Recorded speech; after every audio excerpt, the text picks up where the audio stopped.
Ladies and gentlemen, boys and girls, welcome to Hollywood After Dark. My name is Matt Jarbo. It's Valentine's Day. That's right. It is the 14th of February, 2022. And my heart's been pulled out. It's been smashed. It's been destroyed. It's been utterly decimated by the news of Amy Schumer hosting the Oscars. How low could they go? Well, actually lower than Amy Schumer because they're leaving it to Twitter, at least for one category. We're going to be talking about that tonight, here and more here tonight, Hollywood After Dark. For the love of God, let's fucking go.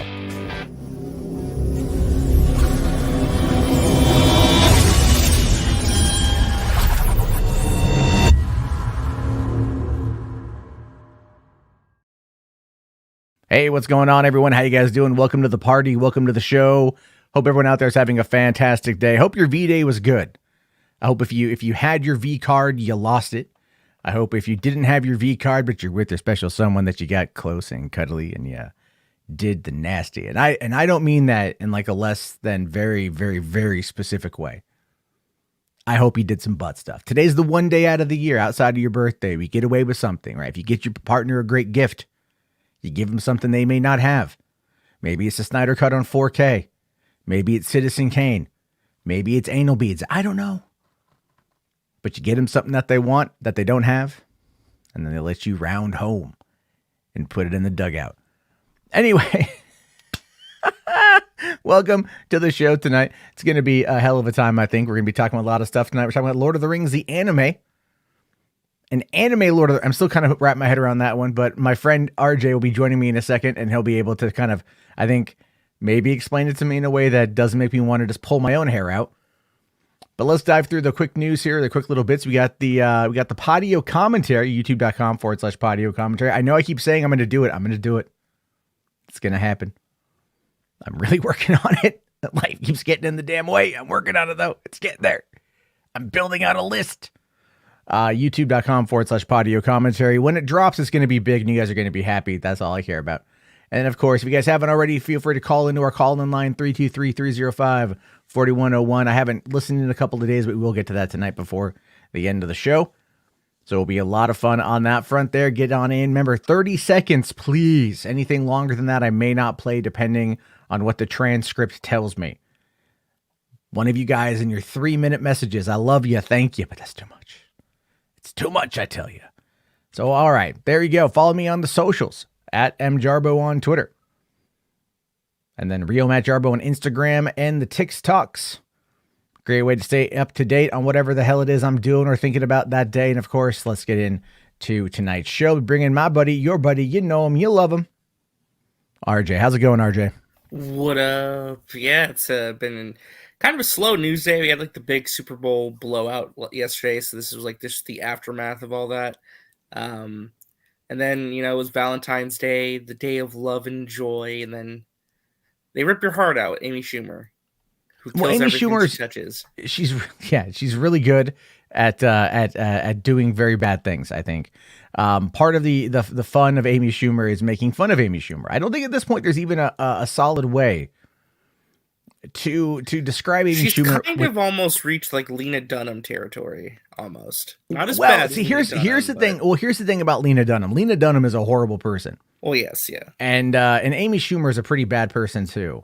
Like not only has Amy Schumer been credibly accused of joke theft on multiple occasions, she also has openly admitted to sexual assault. And she did it at an all women's meeting that she was giving a speech at. Yeah. It's like she was like in college or whatever. And this guy called her up and he wanted to score and he was drunk and she went over there and, it is what it is, man. It is what it is. That's my take on it, at least. I don't like Amy Schumer at all. So the Oscars have a lot to kind of answer for, I think, today. They've made some really poor choices. We're going to talk about that as we get into it. First up, though, we do have a quick $5 super chat from our boy H. Bartz. It says, Cat Barbo, Bat Narbo, Fat Iarbo, Cat Arbo, Vat Oarbo, Matt Jarbo and the Jarboverse of Madness. That's goddamn right. Last night somebody actually left a comment on the stream saying like they couldn't watch it because of Doctor Strange spoilers.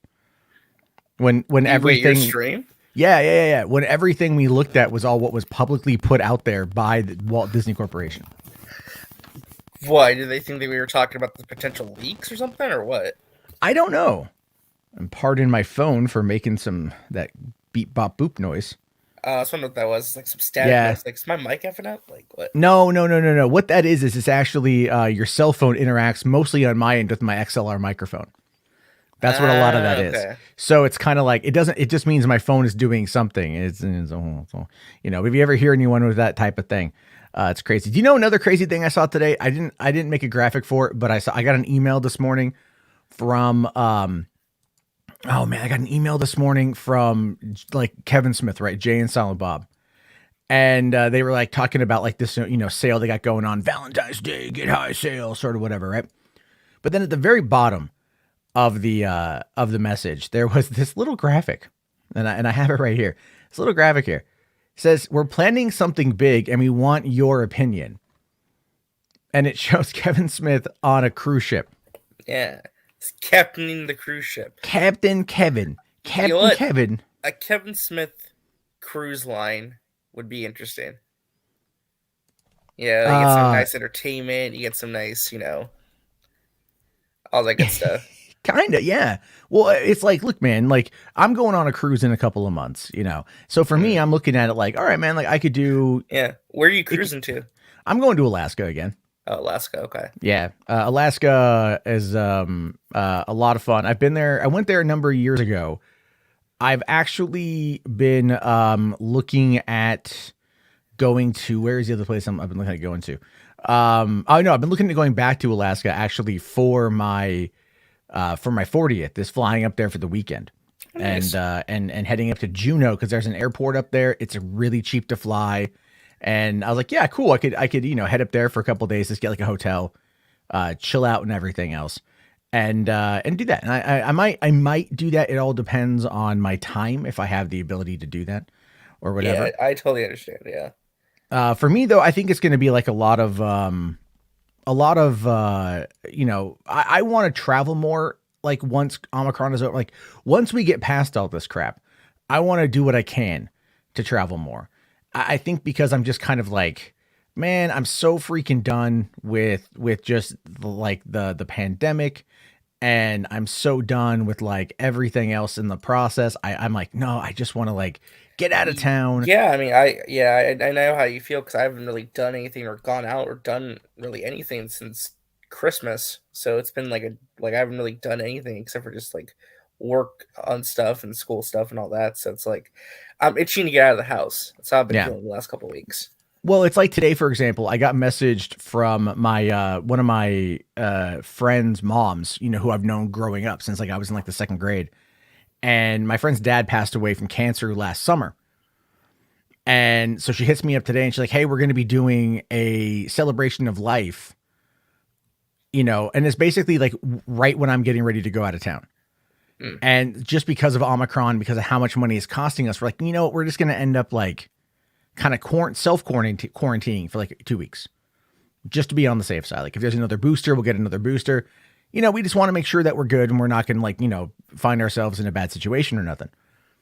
And so I'm like, I can't, because I have to then drive back down to Portland for that. And these people, I love them. But a lot of them are Republican and very like they're very, let's go Brandon, fuck Joe Biden types, okay. And it's not that like, I think that they're going to be, like not vaxxed, but I don't know if they're not vaxxed. I don't know. And I can't ask them, right? I can't go down to the celebration of life and be like, so, hey, listen, I'm going out of town in 2 days. I got to take a PCR test like tomorrow. None of you fuckers got it, right? Like you're all good. You're all, and I don't want to do that. So yeah, it'd be awkward. It is awkward. And it's not to say that like, I don't want to like force nothing on them or nothing or whatever, but it's the times we live in. If it was any other time, I wouldn't care probably. Yeah. Well, it's kind of just a funny offbeat topic, but would those same people be offended by the Super Bowl halftime show from yesterday? No. Okay, because not at all. Certain people on a certain political side are like very offended by it, calling it sexual deviancy and all this and that. Like Charlie Kirk was like, no, they were calling it sexual anarchy. Oh right? yeah, And I'm what like, was why? it? Because you can see Mary J. Blige's thighs. You Yeah, it know, was like a very like non-sexual I watched it halftime again show compared to other today. I ones. watched it again. So I watched it last night after the stream, and I really liked it. And then I watched it again today with my girlfriend, and we both loved it. Like we're both like, like yeah, this takes us back, man. Yeah, it was a throwback. It was fun. It was massive, massive throwback. California Love is coming up on 30 years. It's been over 20 years since The Chronic 2001 came out, because that released in the fall of 1999. That album was like the jam of my senior year of high school. Like my generation, I should say, looks at that album as like a definitive album. So it's like that when they were playing that yesterday at the Super Bowl yesterday, it's like that is a throwback for us. And so it's like, I know I've seen certain people, a certain one member of a quartet of nerds complaining about rap music in the vein of "Get Off My Lawn." Saw that yesterday. That was pretty funny. I don't know. I'm sorry. I don't know if you like rap. That's okay. I don't like rap. I don't. But I'll give it up to the singing pastor. He did a stream this day, driving from the car, not looking at his phone as much. That was nice. But he was talking about it. He was all hyped up over it. So, and he was like, I didn't expect, I would be fair. I didn't think Enosh was going to be into hardcore rap. Kind of weird. Yeah, Enosh loves that kind of music, man. He's all into heavy metal and all that stuff. Dude, but I'll tell you this, though, about the heavy metal and hardcore rap are not the same thing, though. Like, they're not the same thing. I know. But... They are not the same thing. Although, like, I did really enjoy the Super Bowl stuff. But I will say this. What I thought was really funny was the fact that I'm looking in the crowd, right? And, like, it's a whole bunch of white people in the crowd at the game yesterday, right? And so, like, and at one point in the song, like Dre says like it's Dre Day, and he drops the N-bomb. Did he drop the N-bomb during the broadcast? They did. I think Snoop did a couple times, and they muted it. But like you know that like every white person who knows that song was saying it loud and proud yesterday. Like they were like, I'm around 180,000 people on a nationally televised stage. No one's going to hear my single voice. I'm going to let it fly, baby. Because you know that. Like, because here's the thing with this, right? It's all done, by the way, this is when we're talking about like how people learn, it's all through repetition. When you listen to a 3-minute song, it's got like a sick beat and like good lyrics, you're going to remember it. And so if you're singing along, you're probably going to say it. I think that's a fundamental fact of life. You're probably just going to end up saying it. Like subconsciously, not thinking about it. But like, I guarantee you they said it. Yeah. Also, what was it too? Well, I know Eminem got in trouble apparently because he's like he kneeled during his performance, and then people were complaining about the celebrities there not wearing masks, and like you're supposed to wear masks during the game and all that. So, fun topics, fun. Man, I saw the kneel, right, and it didn't dawn on me that's what he was doing. That didn't dawn on me. He was told not to by the NFL. They told him not to do it, but he did anyway. Well, I thought it was like bowing down because like Dre comes out and starts playing the piano. It's very subtle. It's very subtle. Yeah, I don't look even today when we were watching it, my girlfriend's like, "Oh, that's what people were talking about." Like, I don't even. Yeah, who cares? I thought the fact that like 50 Cent was upside down was more interesting. Oh, that was funny. That was really funny. The way I'll say this though. The worst part about it though was the Kendrick Lamar bit. It felt like it just had no place there, like because everything was going back. Lamar, though, I mean, come on, it's Kendrick Lamar, sure, I like Kendrick Lamar, but like, and he was good, but it felt so out of place for the overall performance. However, I will say this: whoever the hell was rocking the cinematography, whoever was that camera op, fucking give that dude a raise. That guy rocked it. If you go back and you just watch the Kendrick Lamar bit from like the cinematography, it's generally one Steadicam operator who was like really, really rocking it. Like that guy, like, they're like the song like drops a beat and he does a quick zoom in on Kendrick and then a quick punch back out to make it look like it's an in-camera effect, but it makes it look like you're watching like a music video. It has the kind of frenetic energy of a well cut together music video. And then when like all the dudes that were there with Kendrick, they all kind of backed away and Kendrick came out, the camera just starts spinning around him. you know, because Kendrick is like moving, so the cameraman is like spinning around and keeping Kendrick in frame, and it's like it just looks really good, like it's really well made. I was really impressed with the spectacle of it. And I'm not a halftime show watcher, like I'm not a Super Bowl halftime person, like at all, you know. But I wanted to see what they were doing here, because for me, Dre is like top tier. I grew up listening to, you know, to like NWA and Dre and Pac and Snoop and like, you know, like Death Row Records. I had like Death Row's greatest hits. I had a Lady of Rage album when I was a kid, you know, Afro Puffs and shit. Like I listened to, you know, I was a white kid from the suburbs, man. Like that's kind of what we did, you know. That's a reality that a lot of people don't ever like to talk about, is like what made those albums go multi-plat is it was the white kids in the suburbs, man. Like that's what a lot of it was back in the 90s and shit. But it was great. Like, oh man, Dre still got it. I'm still waiting for that next album. I'll be waiting forever, I think. But anyway, I'm a big so much money, he doesn't need to really make another album. Dude, you know, he's a damn billionaire. Yeah. Beats headphones. So, you know, there's Beats by Dre. Well, he sold that to Apple. Yeah. He sold that to Apple and he made a lot of money on that. And then, like you said, for life kind of money. Well, and then, yeah, but I think he had like a stroke or something like last year. Oh, yeah. Something. Yeah. Something happened health wise with him, but he's fine now. Yeah. So. He looks fine. He looks good. He still rocks it. He still looks great. I was legit happy. And then Eminem pops up, does Lose Yourself. Like, oh my God, you know, cause that song turns 20 next year. Goddamn, 20? 20. Yeah. The fall of 2003 is when 8 Mile came out, I think. Jesus, dude. Yeah. So it's like, that's an old ass track, dude. Like, there we go. H Bart's here says Matt Jarbo was Suge Knight. Do you think Suge Knight killed Tupac? I'm gonna roll with that. That's my theory. I think Suge had fucking Pac and Biggie killed, man. It's just too coincidental. Oh, I think too close together. You think he killed Biggie too? I think he had a hand in it. Suge wanted power, man. Like, I think big and like, look, here's the thing though, is like the East Coast, see, you were not alive for any of this. And again, me being like a white boy from the suburbs only knew about this kind of shit like tangentially, but there was a big beef back in the day, you know, like East Coast, West Coast and shit, like West Coast, you know, West Side, like all that shit, throw it up and everything. And like East Side, North Side. I mean, like all that shit, dude, was like fucking like big back in the day. You know, not to sound overtly white, but wasn't this like also the era of like Crips versus the Bloods too? Yeah, but Crips versus Bloods were like, that wasn't East Coast, West Coast though. That was like just flat out just different gangs.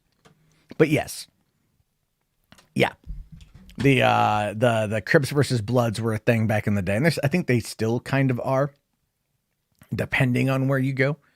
But like back then you had like, you know, you had West Coast, and West Coast was Def Jam. Sorry, not Def Jam. It was Death Row.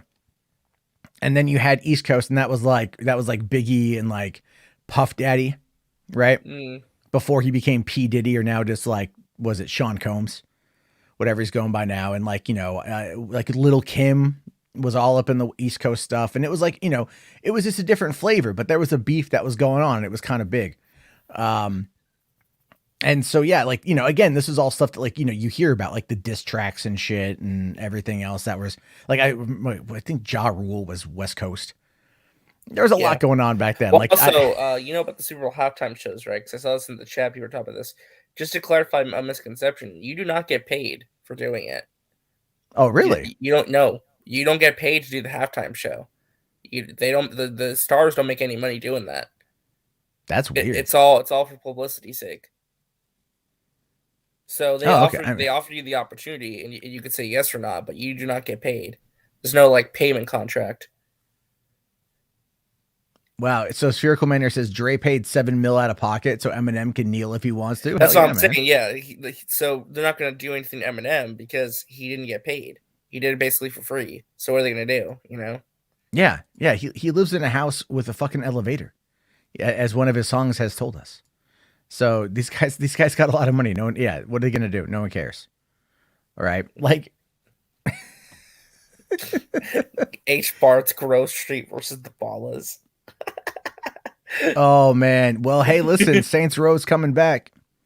Oh no, that's Yeah, freaking that's San GTA. That's Andreas. That's GTA. San That's Andreas. GTA. Yeah, that's GTA. I dip for I yeah. I forgot about that for a second there. But hold on. Ash Eternal here says, thank you for $5. Says, I legit thought Eminem was kneeling down because Dre started playing I Ain't Mad at Ya by Pac on the piano because they were gonna do the hologram again. I mean, I don't know, man. Like I would not have been shocked if they did a Tupac hologram. That honestly, I was thinking that might have happened, but it didn't. We got 50 Cent instead, so yeah, well, and I'll take 50. I like 50, you know? I mean, and honestly, that dude needs the fucking win right now. He's been like he's in so much trouble like financially. He has been for a long time. You know, like he was literally had I think he had like his assets like seized by the government or some shit. Oh, really? Yeah, and then Yeah. like he put out an image on Instagram of him like around like stacks of money, and then all these articles popped up like, "Yo, dude, is he in trouble now?" Because like he shouldn't have done that. So it was definitely a thing. But I was cracked up at that because I just thought it was funny as hell. Let's see here. H bar says, "Guy from Fortnite is the name of the Rock speech." Also, of course, that fuck was there. Oh yeah, the Rock was there. I didn't watch it. And he was trending. He was trending big time. You know, but I'll tell you this though, he was also trending for the wrong reasons. Because there was a lot of people asking the question, is The Rock dressed like Grimace? There was a lot of that floating around because he was wearing the burgundy. I thought you were gonna mention like the Joe Rogan thing, or people like hate him now because of that. No, I don't care about that. Like Okay, Joe Rogan, some people were shit talking to him yesterday because of that. I should talk him all the time. I get people go, Jarbo's just going off on The Rock again. Like, why does he hate The Rock? I don't hate The Rock. I have nothing against Dwayne The Rock Johnson. I'm critical of business maneuvers, but like I hear he's a genuinely good guy. He's just, you know, I think he's got an overinflated ego, and I think people out there fail to look at the numbers and, you know, they like to hype it up. But that's fine. He's a hype man. You know, he's a hype guy who happened to be dressed like a particular character from the McDonald's crew. That's fine. What's wrong with Grimace? Grimace is based as fuck. Well, you want to ask him like his thoughts on the Palestine, his thoughts on the Gaza Strip, you know? Like, hey, Grimace, what do you think? What do you think about what's going on in the Gaza Strip? Like, free Palestine? What the fuck? What does that have to do with anything? So, okay, when you call somebody based, all right, like in the internet side of things, based genuinely It just means means cool. No, dude. No, not like, not really.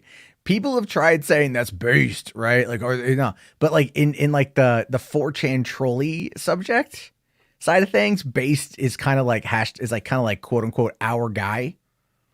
And our guy is like meant to be like one of us, you know, like it's the trolley type shit. So when you're like, oh, that's pretty based, what they're generally trying to associate it with is being like, you know, politically minded or ethnically minded, depending on how you want to look at it. But there's a lot of craziness. I know the stream's gotten all over the fucking place. It's just how it goes on Hollywood After Dark. You never know what's gonna happen. You never know what's gonna happen here. Here's the question then, before we get into the topics: is Grimace based or not? You know what? I don't know what his question on what his thoughts on the JQ are, and I don't want to ask. So, you know what? I think do you know what the JQ is? Do you know what the JQ is? No, I don't. It's the Jewish question. Oh, no. Again, it's all like alt-right fucking 4chan shit, dude. Like, I don't. Maybe my meme game is just I'm still kind of like in that world a little bit. Like that's where my mind goes because it was there for so many years. But not like I engage in that kind of crap, but you know, I was around that kind of crap. So you see that kind of stuff. It's like, I can't look at Pepe the Frog and just not see an alt-right meme. You know, like you just can't do it. Like, okay, for example, I don't know if Fandom Menace, posting their L's is here. I think they might be, but like they sent me, a screenshot from the latest episode of Peacemaker, which I also watched last night from bed, and it was fantastic. Finale next week. Finale's going to be lit, dude. Amazing. James Gunn's hyping it up too. He said it's going to be massive. So I'm hoping. I trust him. Yeah. 100%. But the thing was, though, is there was an image of a bunch of those neo-Nazis in a van, and one of the license plate had said like ALM, you know, and so fandom thought that was the All Lives Matter, which, you know what, at first I was kind of like, maybe it's a coincidence, However, when I'm watching it, and then there's that red Toyota that they're riding in, that Vidge steals, Mm-hmm. the vanity plate on that thing said 14 words. And so the 14 words are like the 14 words that racists say. You know, it's like something about preserving the white race for kids and shit. I don't know, right? Like I don't remember. I never remember what it is, but like it that's the 14 words. And so that is definitely like a racist meme that they put in the show. And like I saw no one talking about that on the license plate, but I caught that right away.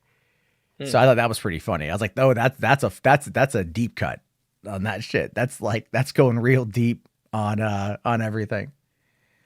So there's that. Prodos here says, I don't mess with HBO Max. I haven't seen Peacemaker yet. Dude, honestly, it might be worth like dropping the money to get it for the month in order to watch it. Yeah, you can binge the show right now for the finale. So Yeah.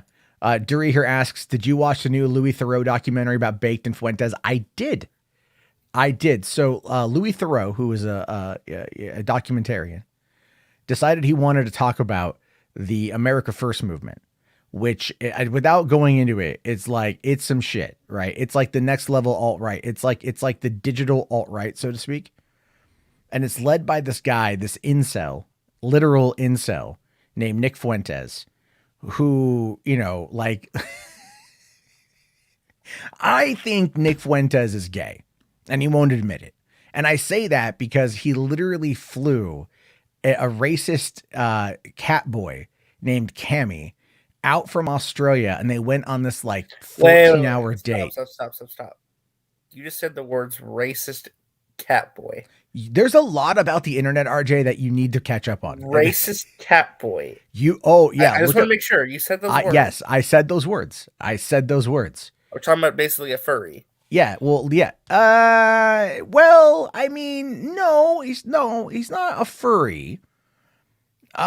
He doesn't have any body hair. Like, he shaves it all off. He dresses in like a weird, like a tutu sort of thing, or a Speedo, puts on the cat ears, goes on Omegle, and just says racist, abhorrent things to like children of color.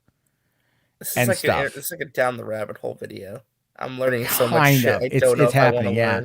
Lord Slugger even says, not an incel. He loves them cat boys. I mean, he's admitted to being an incel. He's involuntarily celibate. So, I don't know.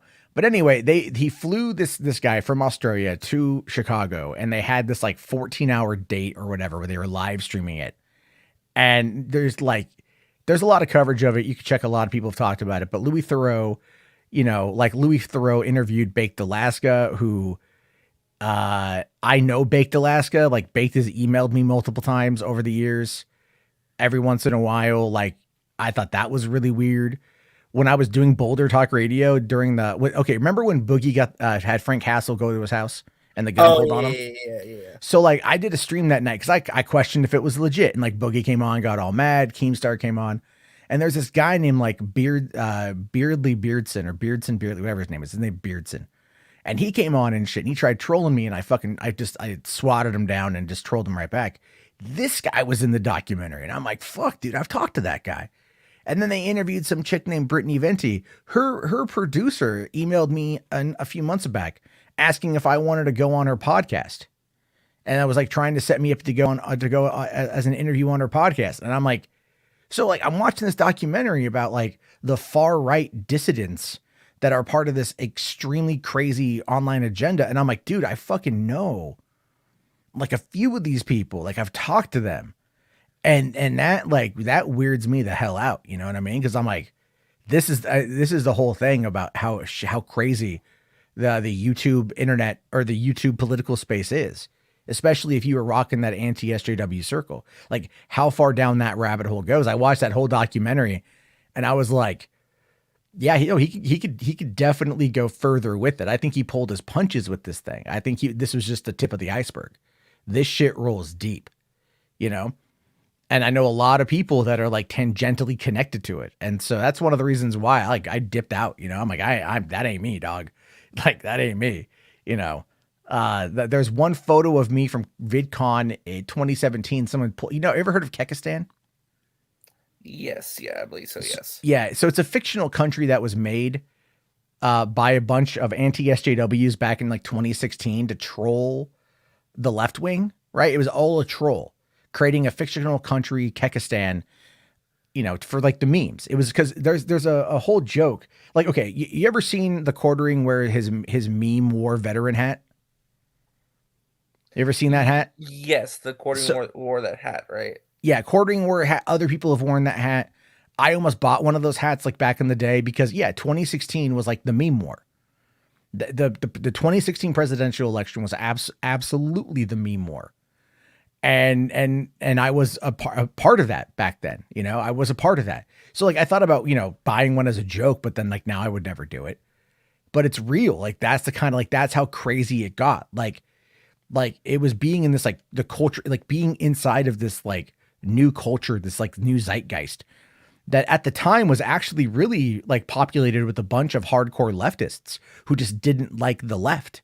They just didn't like the extreme left, but they were liberal, but didn't want to go down the full route, and then they got co-opted by a whole bunch of right wingers, like the far out right, like alt-right type guys, the fringe right, because again, similar concepts. They hated the same people and the memes. And that's a lot of what's kind of gone down. Like if you've watched that documentary, Into the Storm, the QAnon documentary, like Frederick Brennan, the original creator of 8chan, is heavily featured in that. Like I DM'd Frederick after watching the documentary, introduced myself, and he's like, "Oh yeah, no, I know who you are." He's like, "I actually use your situation as a case study." Case study for what? For the othering of individuals, the dogpiling of individuals. Like the attacks on one's character for mistakes to destroy their credibility, things along those lines.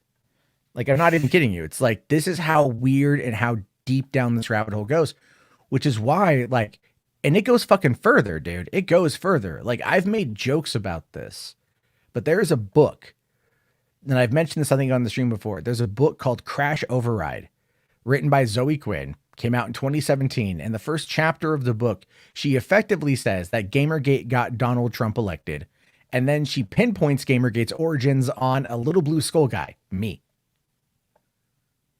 Oh yeah, you talked about this, right? Yeah. So it's like basically, in her mind, you get blamed for getting Donald Trump in elected. her mind, I'm the one who got Donald Trump, like ultimately got Donald Trump elected. Now that's not true. All right, like this avatar did not end up getting Donald Trump elected. Okay. That did not happen, but that's kind of the craziness of it, is like, that is what a lot of these people believe. And so when we ended up getting into this whole, wild situation with everything, it was just like, back in the Gamergate days in the fall of 2014, Steve Bannon, this is true. Steve Bannon, who was, running Breitbart, who was connected to Donald Trump, who was trying to get Trump elected, who was already trying to run behind the scenes, sent Milo Yiannopoulos, a far right, journalist, if that's what you want to call him, into Gamergate to co-opt it because because Bannon wanted to build an army, a digital army of people that they could basically control through the memes. And Gamergate was just what they went to, because it was a bunch of people with a valid complaint about nepotism and cronyism and ethics in games journalism, which is exactly what the origins of it were. And they took it and they co-opted it. And that pushed a lot of us out who were into it, who were really pushing for the ethics side of things, because we saw this massive shifting coming on in. Nothing we could do about it. It was too powerful. It was either go along with it or lose. And a lot of us, myself included, for a while went along with it because we didn't know what else to do. And so it's a massive problem. It's been this whole crazy ass mistake and shit. But like that's legitimately. Well, I told you when I first met you. Actually, I think it was one of the first conversations we ever had privately. I told you when I first got to college. Actually, my college library, they had a recommended book. It was that Zoe Quinn book. So they recommended the entire college class read it. So my entire class had to read that like as a summer thing. So it's like my entire class was like read about how Little Blue Skull caused Donald Trump to get elected. It's not the crazy.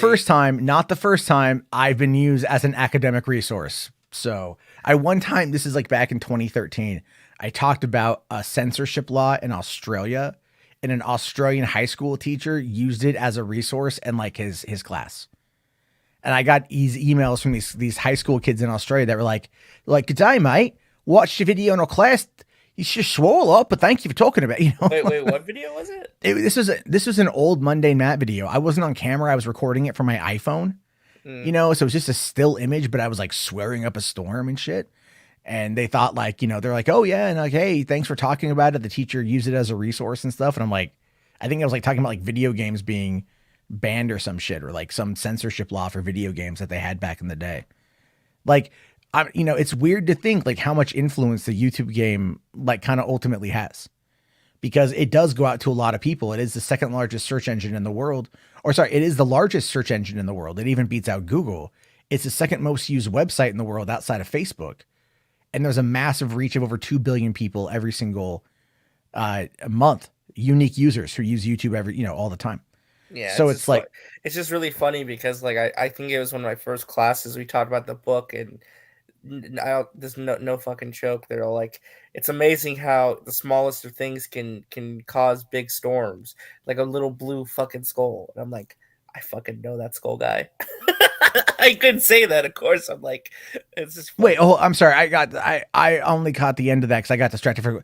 Say that one more. I just want to make sure I heard that correctly. Like, say that again, please. Okay, so one of my professors was Okay. basically like, it's amazing how something as crazy as an election can be shaped by the smallest of individuals, even a little blue skull. And I'm like, I fucking know this little blue skull. I didn't want to say anything, but it was just fucking funny. When did that happen? It was in my class because I told you, it was one of the books recommended for us to read. So we talked about it. Dude, fucking like send me that guy's email. I'll email him and be like, "I'm the little blue skull guy. I heard you talked about me. Let's set the record straight, you fucking bitch." No. All right, like, I'm just saying, man, like, and I'm sure my college wasn't the only college that recommended us read that book when it came out. that's nuts, dude. That is nuts, man. That's like, it's like the fucking scene from Prometheus, you know, where like David's like big things start from little beginnings or whatever. No, that's exactly what it was. That's basically exactly what he said. It's like all it takes is one guy on YouTube to, like, set in motion catastrophe. Fucking this little stupid fucking blue chibi skull. I'm so It sorry. broke the world. I broke the world. That's my legacy. That is insane, man. That's fucking nuts, dude. Like, and I would love to know what other colleges like recommended that book. yeah, Like, yeah. Like down the road, it's gonna come out and they're gonna be like, "Oh, you're that guy" and shit. Like, fuck, dude. That's nuts, man. You're gonna go to a college professor and be like, "What's up?" And they're like, "I know that voice. Are you the little blue skull man? You fucking got Donald Trump elected, motherfucker." Yeah, look at this gesture. Says, "I have lost faith in higher education," dude. That's funny, man.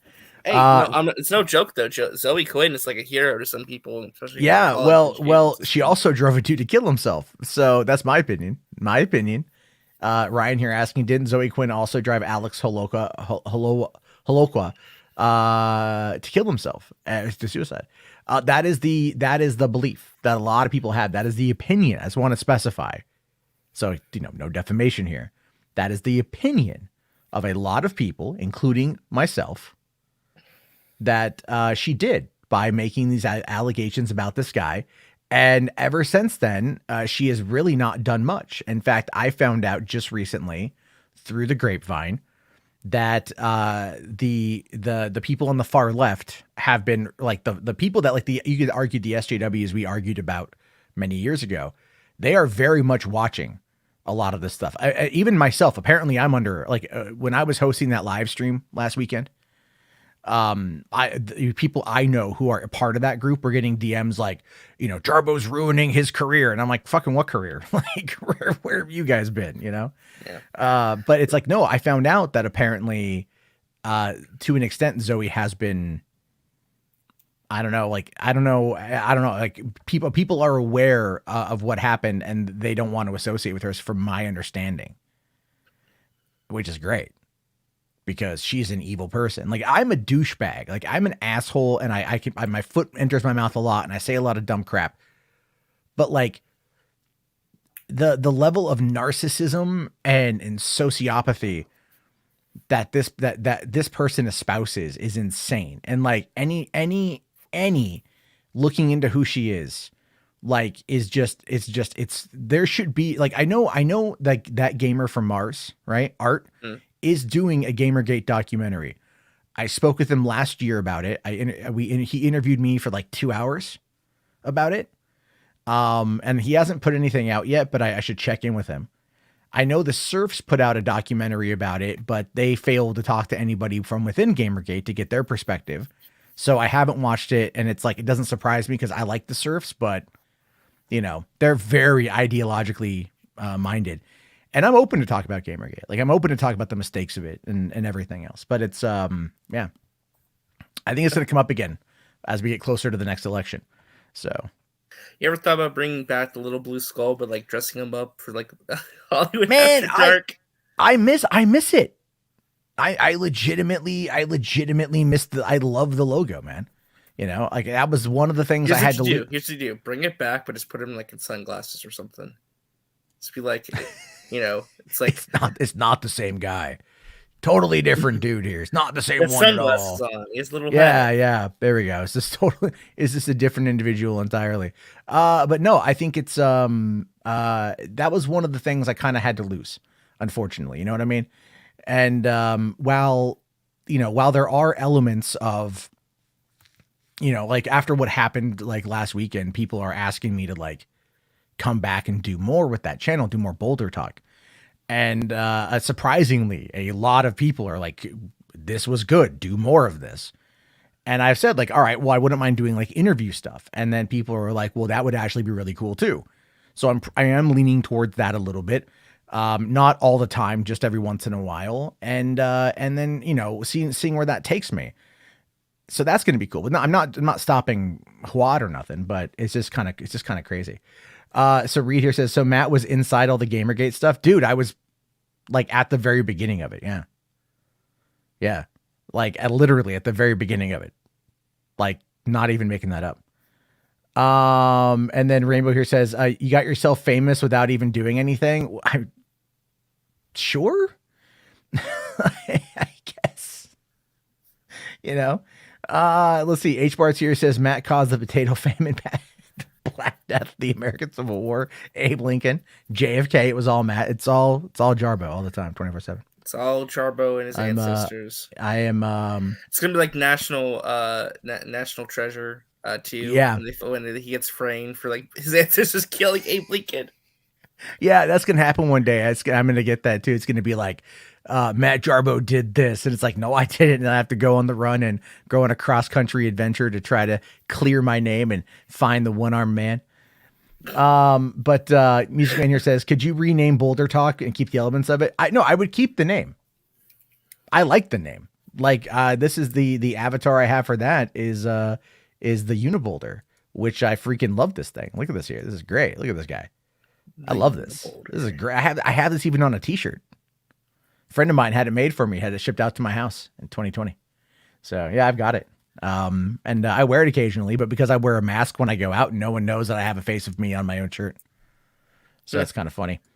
That works pretty well. All right, why don't we? Yeah, it was Jarbo all along. National Jarbo. Yeah, get to the movies, Jarbo. There's a get to the movies. Oh, I know. Hold on. Andrew here says there are super PACs and 501c3s out there just monitoring media sources, like recording all daily talk radio stations and banking the recording so that when guests are more. Yeah, that's true. Guests are famous years later, they can dig it up. Yeah. Oh, yeah. No. Oh, believe me. Absolutely believe me when I say this. The stupid shit that I have said and vastly regret, and the stuff that you guys probably don't even know about. And I can think of one thing in particular that was really bad. It was really stupid. And that will definitely come out again. Like, if I ever get bigger, that will come out. I'll fully admit that. Like, and like, all I can do is say, that's not me. I apologize. Clearly I'm a different person, but I understand like that's what's going to happen. So it's that. But there were a couple of super chats to get to there. So we can get to that before we dive into stuff. By the way, we have 91 people watching right now, 45 minutes in, haven't even touched upon movie talk yet. So thank you guys. Hit the like if you're enjoying these conversations with the infamous Matt Jarbo. That's me talking about myself in the third person. The infamous Matt Jarbo, enemy of college campuses everywhere. As confirmed by RJ. Yes. That I was talked about in his class. This was 5 years ago, though. This was 5 years ago, but still. It would have been a while. Yeah, it would have been a while back, definitely. But H Barts here says auto-tune Cad Bane. I still think Cad's alive. By the way. So I still think Cad's alive. He also says here, watch Gilded Age, yet my God, top cinema. I haven't seen it yet, but I know it just got renewed for season 2. So there's that. H Bart's here, $5 for RJ. Says RJ, expect a PSN gift card from me this week for Horizon. Nice. Oh, well, thank you, H Bart's. That's not. The reviews on that are great. It's sitting at almost like a 90 on Metacritic. They're saying it's probably one of the top tier PlayStation. But why is there controversy surrounding that? Why am I seeing controversy? Because it has the exact same Metacritic score as the first game, so people thought it'd be higher, it'd be in the high 90s, not like 89. But who cares? Like, I don't care. Like, I'm still playing the first one right now, but like thank you, H Bards, because otherwise I forgot the game came out this week. I did not know it came out this week. So I beat it back in 2017 when it came out.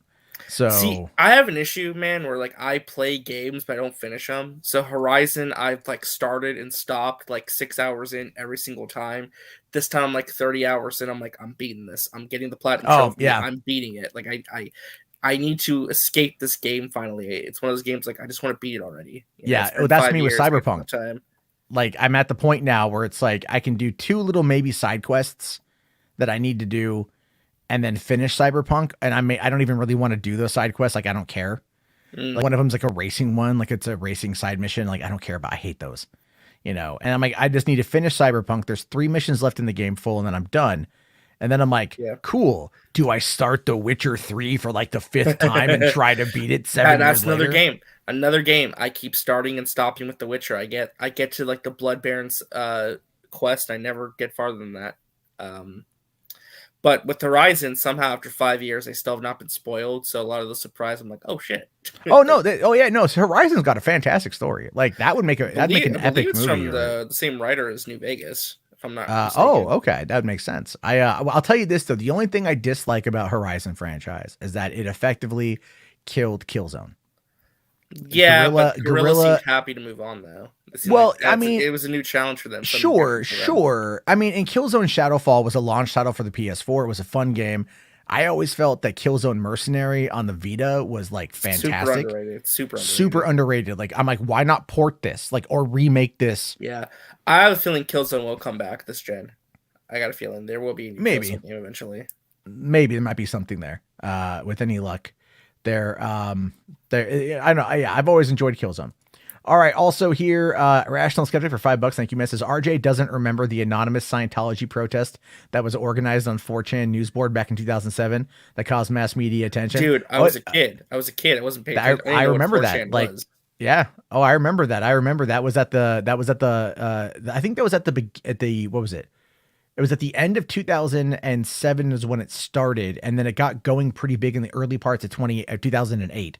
And even in like April 2009, I was in Sacramento and I was walking around Sacramento and I came across an anonymous 4chan protest of Scientology out there. And this was like a year and a half later and people were still protesting it. So yeah, that was a big one. That was really huge when Anonymous was trying to take down Scientology. Like never have there been a group of individuals that were like, yeah, let's try to take down an entire religious organization with just fucking memes. But they organized. They were out in protest in real world locations. I think they protest over 9,000 people. God, that's probably just a meme at this point. But like, no, there was one, they did a worldwide day of protest where they said over 9,000 people showed up to protest Scientology at different locations around the world. Now, I mean, obviously there's the DBZ meme Like, oh, what's his power level? It's over 9,000. Like, which was popularized on 4chan. So there's still the meme about like whether or not that's real. I don't know. But Project Chinology was a really fascinating time in internet culture. And I was heavily involved on 4chan back in the day. Like I was on 4chan a lot back during that time. So I never went to any of the protests, but like I was engaging in the online discourse taking place on 4chan back then. It was really fascinating stuff. So yeah, there's a lot that's gone on. Like a lot of, I'll tell you this though, probably the best internet historian video about an internet situation is the one he did on Shia LaBeouf's greatest game of Capture the Flag. Oh, yeah. That was great to watch that play out back in 2017. Shia LaBeouf united more people than he ever thought possible. Shia did it. Shia did it. Capture the flag. Who knew? Capture the flag. Thank you. And then a command unit here for 6 shekels. Thanks, buddy. It says reminder, Atomic Heart 3. Yep, I got those up. We'll watch those.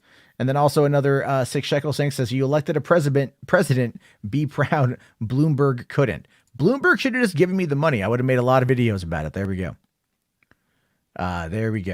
Bloomberg should have done that. So, okay. And then there's, as we were talking, a couple more super chats came in. It says here, HBart says, this week I'm getting Boba Fett helmet replica. Which one should I get, regular or the new repainted? Regular.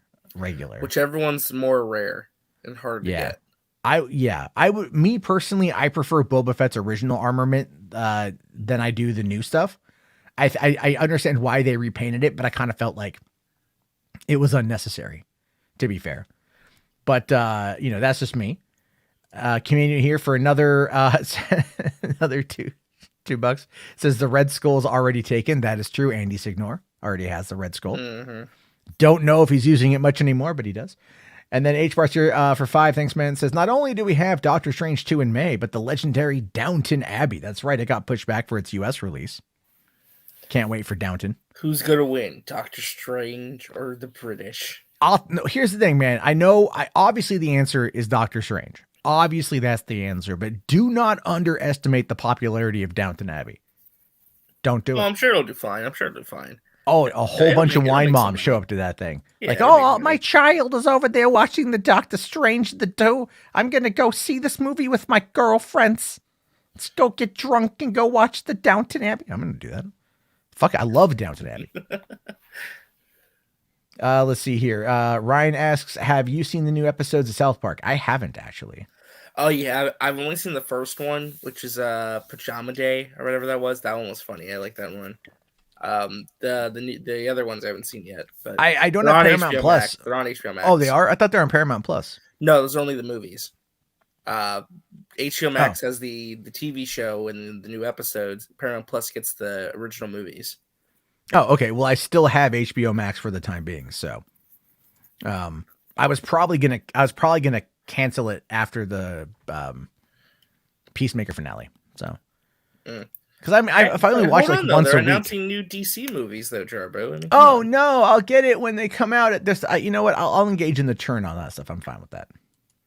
Oh, you're churn HBO Max, huh? Mystic here says, "Don't underestimate the power of Picard."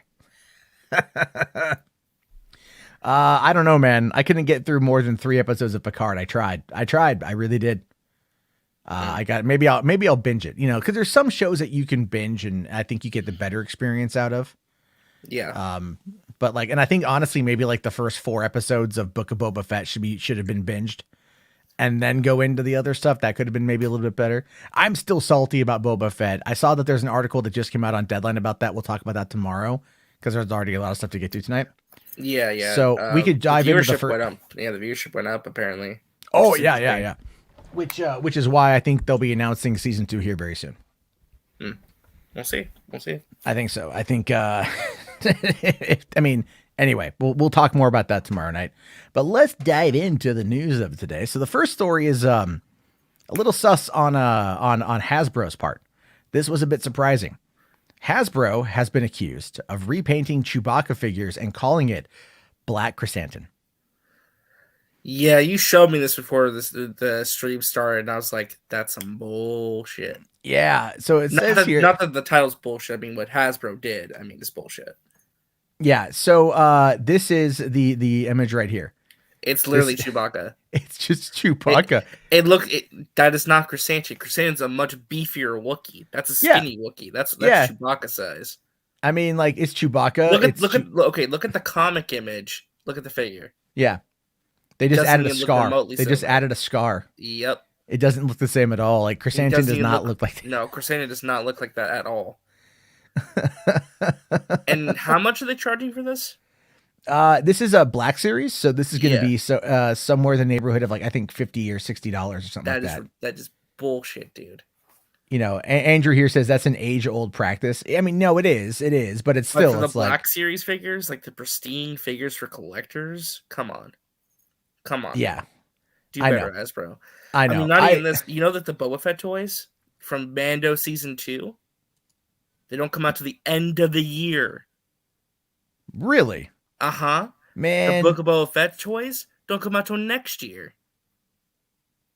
That's so crazy. Geeky Nerd here says, look at how they massacred my boy. Yeah, they really dropped the ball. I would love to talk about this maybe tomorrow too, but I feel like Lucasfilm and Disney have really dropped the ball when it comes to marketing and their products, when it comes to like toys and merchandising. Yeah. Because either they're too secretive, or they think that the name brand of Star Wars is good enough to where they don't need to do the same thing that, like, say, Marvel does when it comes to toys and merchandising. When people want to buy this stuff, just let them buy it. You know, why that's the thing. Why do we have to wait 2 years to get Boba Fett toys? Yeah, like, I am not a toy collector. Like, I'm not. But, like, when it comes to, like, the Mandalorian stuff, I want it. Not gonna lie, like, I want it.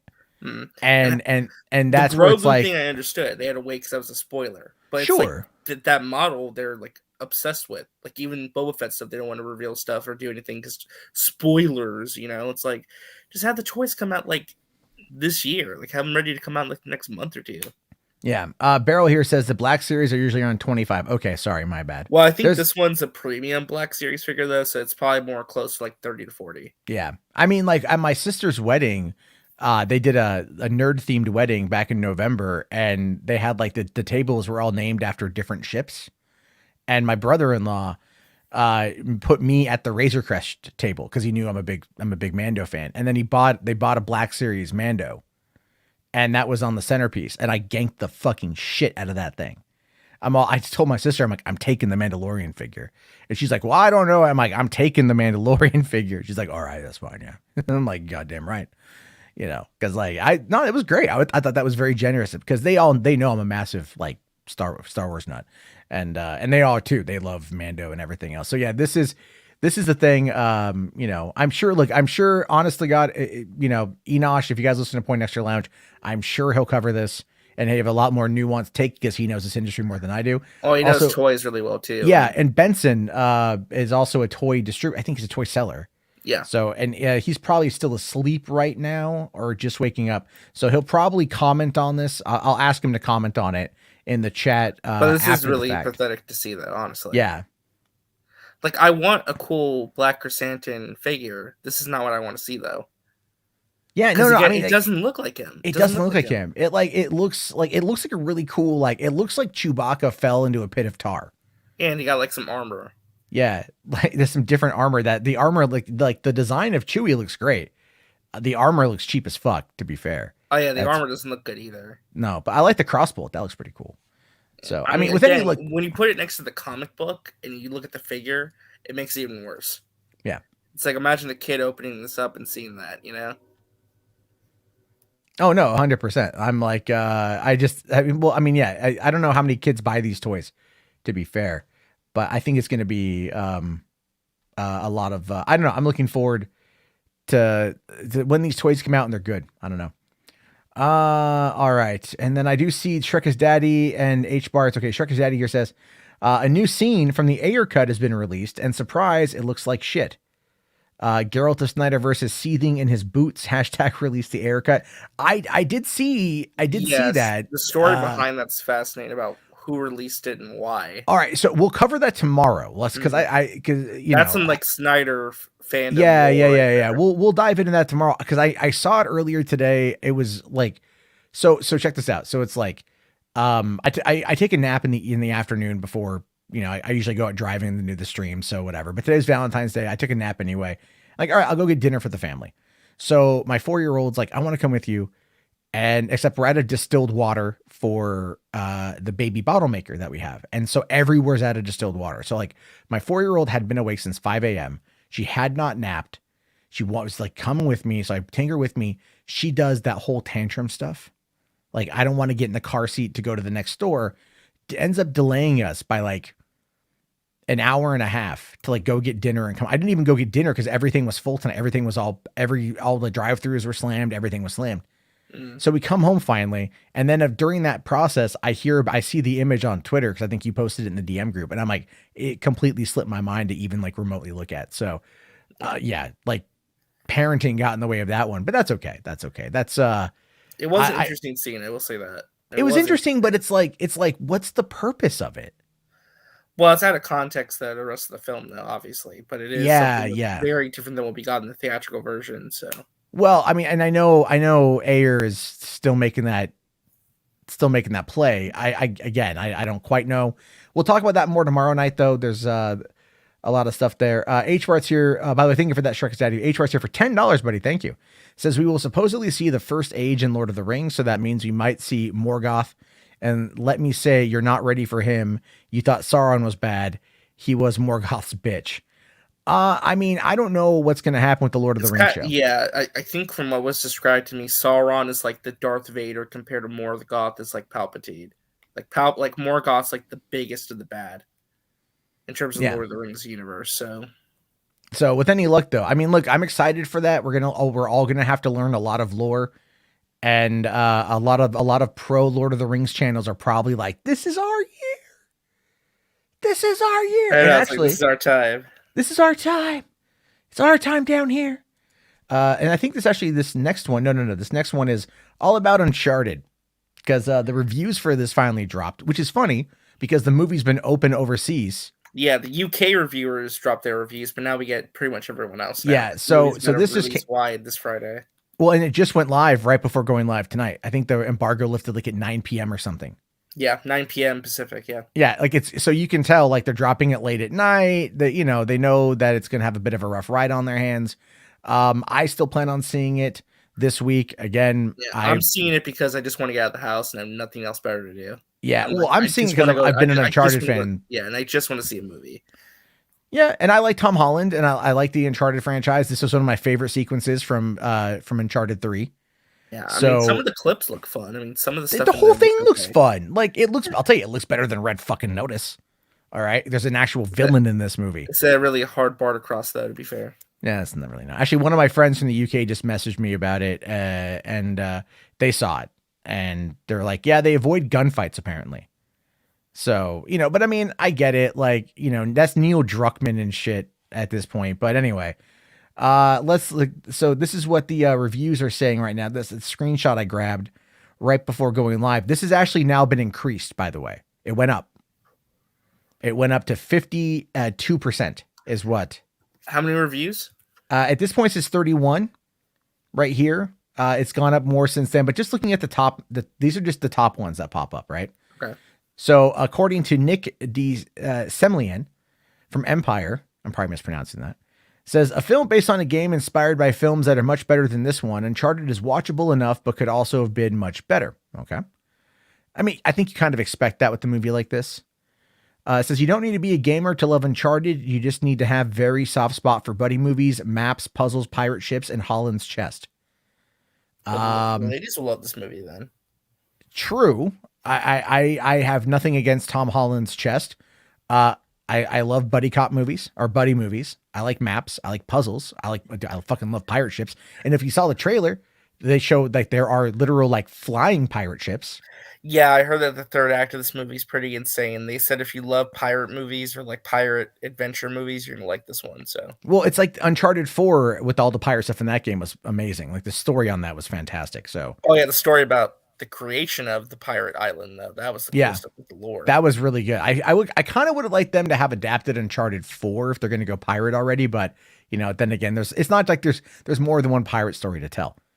Clarice Laurie here says, abandon all hope, ye who enter here. There's truly no future for the video game to movie adaptation if Hollywood can't even collect Uncharted.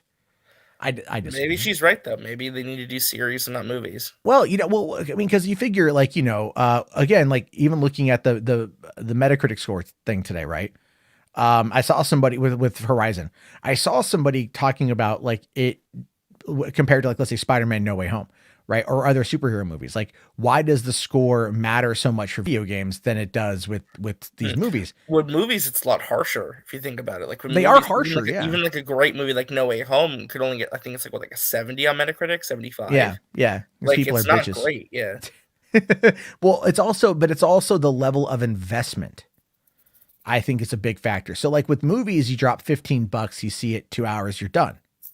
With Video a game, games, you're like, it's like now it's $60, $70. $70. Yeah. And it's like 10, it's like, what? Look at Dying Light 2. They're like, if you want to complete the entire game and get it and unlock everything, you're looking at 500 hours. But then they reeled that back though, because people were freaking out. It's like, well, no. They said you could complete the main story in 20 hours. But like, if you wanted to go and unlock everything and see everything, you're looking at about 500 hours. And but dude, like Techland spent years on this thing. They're also pushing for longevity. A game like Uncharted 4 is very linear. There's a lot of replayability there in the action sequences, although they were few and far between. That was my biggest complaint with Uncharted 4.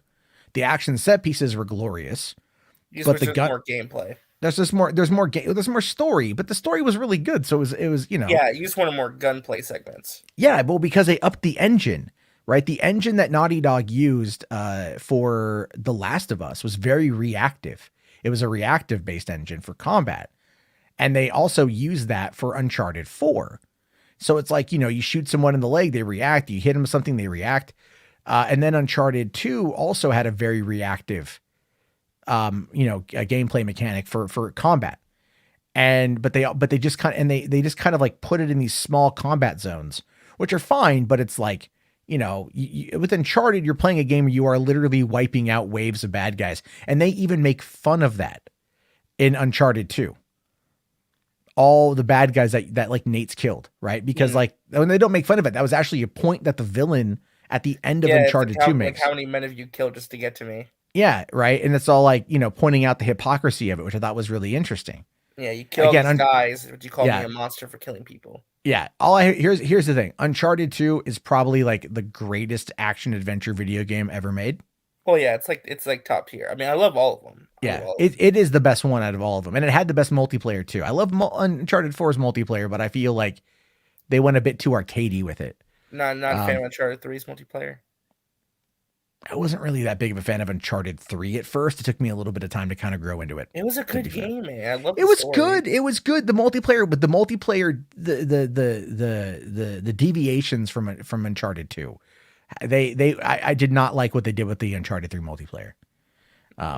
But number 4 is fun. 4's multiplayer is better than 3. It is. And the survival was a lot of fun too. And, unlocking all the stuff. And it's a fun game. They just haven't really, it's been 6 years almost.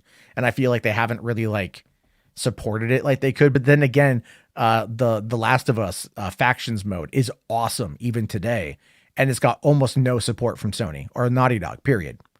Like they had the game, when The Last of Us came out in June 2013, the factions mode is on there. A lot of fun. They did the remastered version a year later for PS4. Again, faction mode was great. Factions mode in there, yeah. And then they had I think 2 new maps and a couple, and then you had to buy extra guns. Like you couldn't unlock them. You had to buy extra guns. That is the only DLC I've ever fucking bought. I dropped $5. I bought 4 guns. I'd never buy DLC. If I can't grind it to unlock it, I don't want it. But I did for that. And then they still, after all these years, never updated it with a new maps or new modes or whatever. Last of Us 2 came out almost 2 fucking years ago. They keep talking about a multiplayer reveal. Okay. Eventually, I guess. Eventually, but it's come on, dude. Naughty Dog's working on the next game already. So yeah, I don't know what's going on with that, but it's dude, fucking factions mode was the shit. A lot of people loved it. And it was good. It still is good. It drives me up the damn wall. Anyway, as we can see here, A lot of people here give it negative reviews, right? Coming over to the other page here. So you've got Sean P. Means, the movie cricket, says exactly one of these action sequences is in any way remarkable, and it's the one that dominates the movie trailer. So the one that's from the third act. Or no, no, the one that's from probably the airplane scene. Sean O'Connell from Cinema Blend with probably the worst avatar image ever. Hold on, let me zoom in on that. Let me see. Look at that. What is that? I don't know. It looks like a mugshot. He probably hasn't updated in a long time. Yeah. He probably forgot that was even his picture, to be honest. Probably on that one. So yeah, you've got him saying, once Uncharted settles into its treasure-seeking groove, the movie finds its footing, leading to a thrilling third act and the promise of a new successful franchise for Holland and Wahlberg, giving it 3.5 out of 5. Grace Randolph actually chimed in, saying Holland. Positive review. Wow. Yeah, I'm surprised at that, to be fair.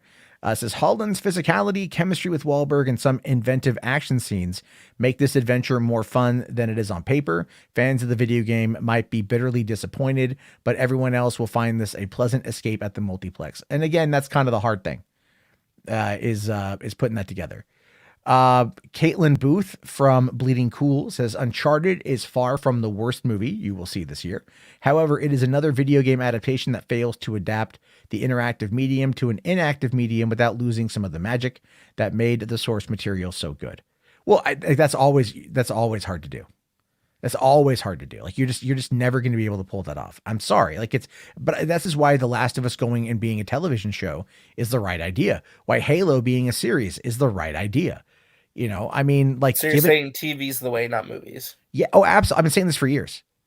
When it comes to any and all adaptations, right? Like a television show would be better, with the exception of maybe like Goosebumps, or whatever. Like those books were so short. What about because remember, PlayStation's really getting into this movie stuff. They're making the David Leitch directed Ghost of Tsushima movie.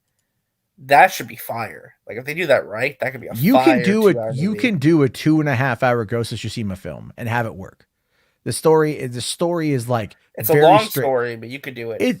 It's a long story, but you could easily like condense it down, right? You have it's a revenge story, basically. Yeah. Like, it's Jin, right? That's the guy's name, Jin Sakai. Yeah, Jin Sakai. Love him. Oh God, I love that character. He was so fucking dude. I put down not Uncharted, Last of Us 2, when Ghost of Tsushima dropped, and I spent I beat Ghost of Tsushima on fucking hard. Oh, and yeah, I platinumed that game. I played the multiplayer is fantastic too. It is. It's a good multiplayer in there as well. I haven't played it in a while, so if they've updated it, I need to get back into it. But I love the Ghost of Tsushima. I need to get the expansion pack. I haven't done that yet. Yeah, but the island. Yeah. One, yeah. But I'll just say it's like I stopped playing The Last of Us Part 2, which I was enjoying, but not as much as the original.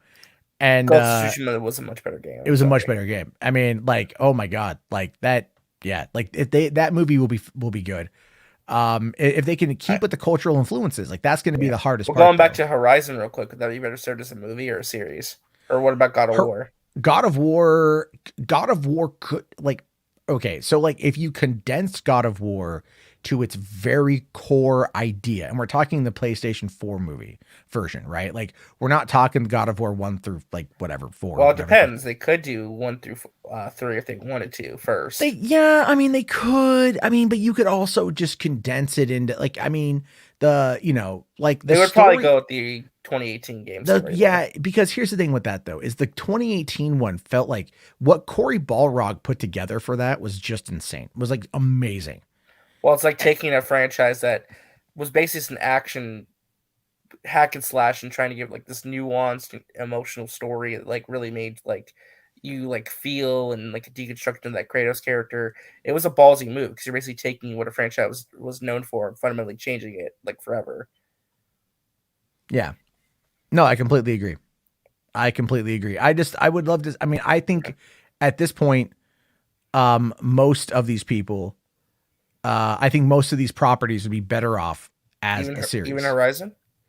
Here's the thing. Visual effects though would be a little expensive for Horizon could probably be it could probably be a 2 hour 30-minute movie. But if AOA, like, it depends on what you have to cut down. Like, but if they're just focusing on like the core, who am I sort of thing, then they could make that into 2 hours. They could do that in a 2-hour movie. But like, I don't know the storyline for Horizon, for Forbidden West yet. So yeah, but there's a lot. I mean, something like that, like you could probably, go straight forward with. If they ever did like a Skyrim, or Elder Scrolls entertainment. God help them if they did, because that would not. Well, it's like Fallout is going to be a TV show over on Amazon. And that makes sense. It's, so same with Elder Scrolls. Like, you'd have to look like Lord of the Rings being a television show it makes more sense than doing another movie. Because there's so much lore there they're going to have to get into. The Wheel of Time makes better sense as an adaptation.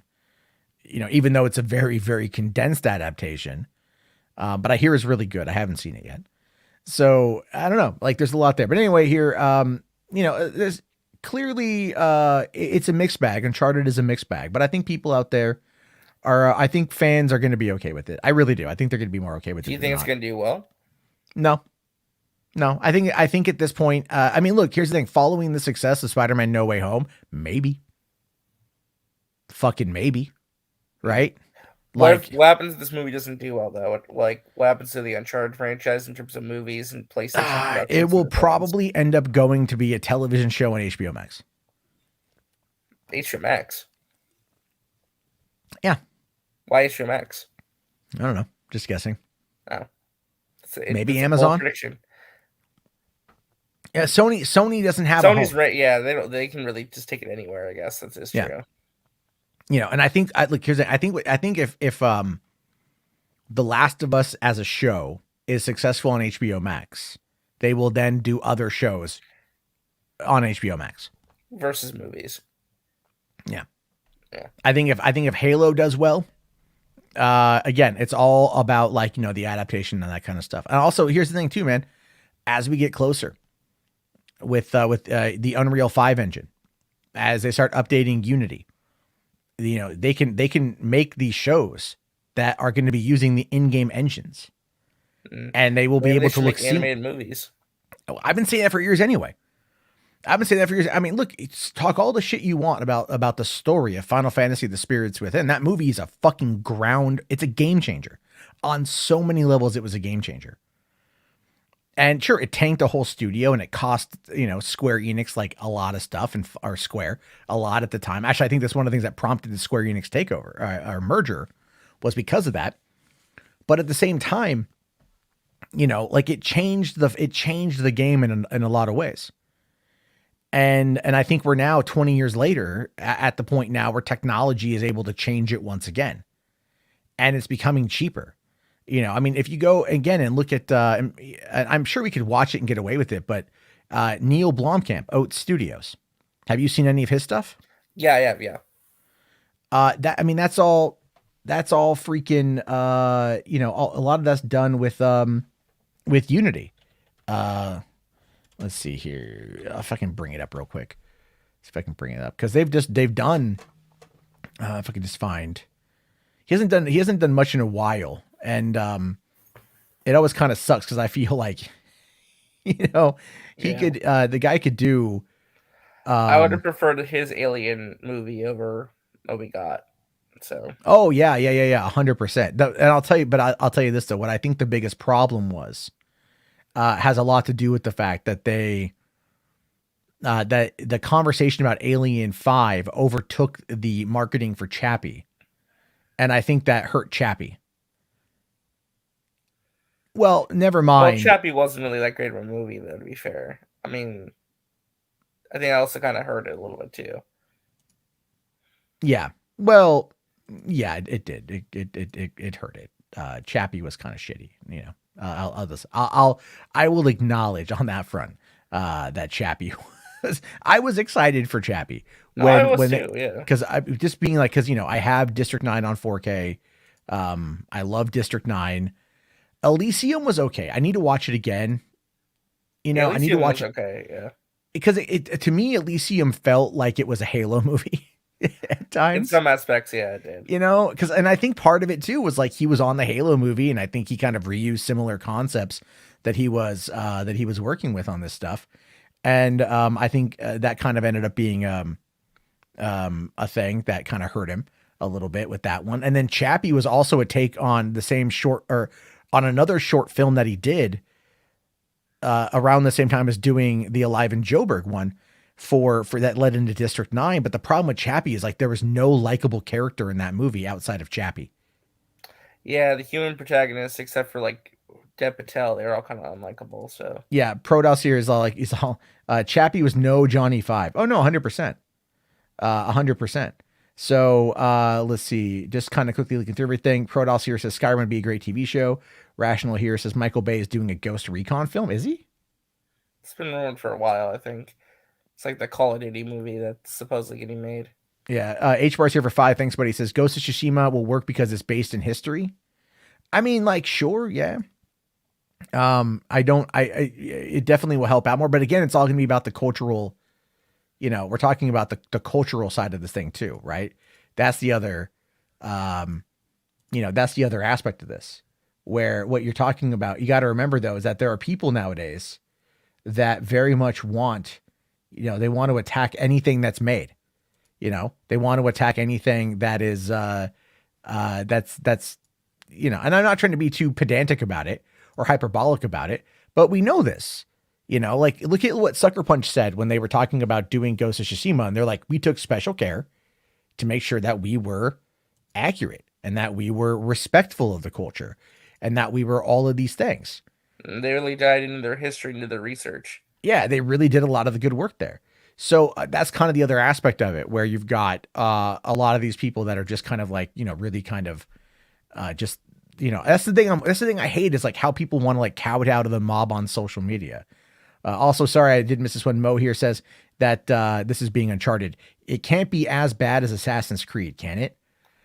No, I don't think anything could. I don't think it did. I mean, I also never saw the Assassin's Creed movie. You did yourself a favor. Well, I've heard that. It's really bad. Even if you're a fan like me. Yeah, and I'm a fan. I'm a fan. I'm a big fan of Assassin's Creed. That's the thing. Is like I saw the trailer. Yeah, it's just boring conversations and like 20 minutes of the past, maybe at most. Oh, really? Yeah, it's like the past is barely explored. Sadly, it's like you get these glimpses and it's cool, but it's barely in it, and it's like the way it's shot, the action is not filmed very well, so it makes it like, yeah, it's not good. I've been playing the Assassin's Creed games since the first one dropped in the fall of 2007. I've been a fan of that franchise, and so it's like, yeah, if you're not going to do it correctly, I guess, But anyway, kind of going back to Neil Blomkamp, I did grab this one here. He directed this actually, which is the Anthem, the launch trailer for Anthem. Oh, that's right. I remember that. Yeah. And this horrible was also game, but cool trailer. Yeah. So I mean, this was also I think done with Unity as well. Elements of this were done. So this could have been like, this was like, and this looked really cool. Like the game was not like this. No, the game sucked, but this is cool. And eventually, after much strife, I'll turn it up. we broke free. And so we made our walls high. And our convictions strong.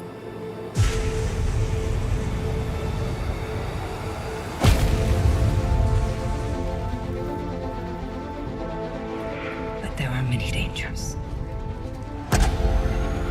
No one can survive out there on their own.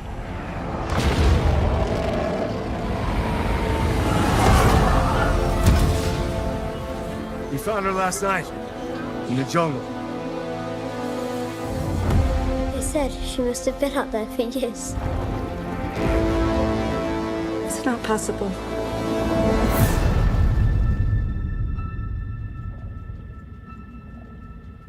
I always knew this day would come.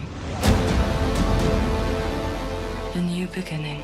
And we'll get your son back. You have my word. And yet, new enemies would be forged.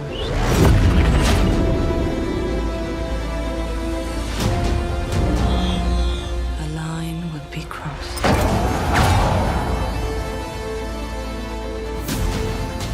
would never return to the way before.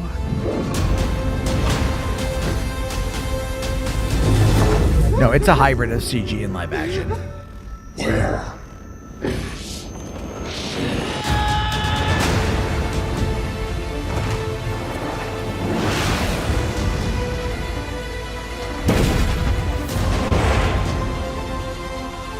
deeper, and you will see. Visions, Kelly. Your history. Your future. A life unlived. You backstabbing rat! You sold us out! I never should have trusted you!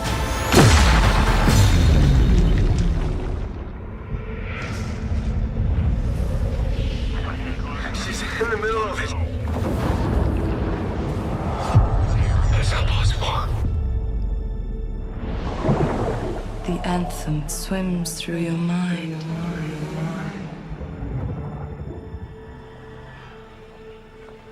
It knows you. It knows us all.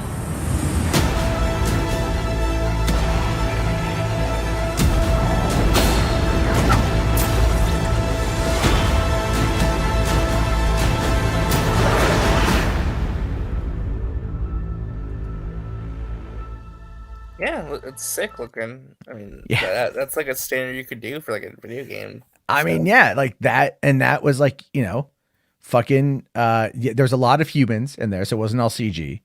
But I believe what they did CG wise, a lot of that was done probably with like, was probably done pretty inexpensively. So, and it looked good. It looked really good, and I don't know. This is the thing with EA, man. EA should have dropped the fucking movie at the same time. Like, these so weird. Like, when they do video game tie-ins for film releases, like they got to do film releases for video game movies or for video game releases, movie tie-ins. Yeah. I think that's a better that lately, but yeah, back in the day, they should all the time. It's like the Well, Battleship video game based on the movie. Yeah, like, do you want to play? Oh, I'll tell you this though. So they did one. It was for Terminator Salvation. Yes. It was a video game of that where you played as Moon Bloodgood's character. I forget her name. But they took that and they turned it into a machinima with all the cutscenes. And they released it on home video. I actually have the DVD in my garage. Yeah. Also, one of the greatest movie tie-in games of all time, X-Men Origins Wolverine. Horrible movie, but the game was amazing. Was that the one that it was? It was the rated M game where you could like chop people's heads off with Wolverine, and Hugh Jackman did the voice. Oh, okay. Which is the one where? Oh man, who was it? Oh, Mark Hamill did one. Mark Hamill voiced Wolverine in the game. Commander Wing? Command Wing? No. Mark Hamill voiced Wolverine in a video game. He did? Mm-hmm. I don't remember that at all. Yeah. It was on Xbox and PlayStation. Let's see. Mark Hamill, Wolverine game. It was, Wolverine's Revenge. Oh, yeah. I played that. It was fun.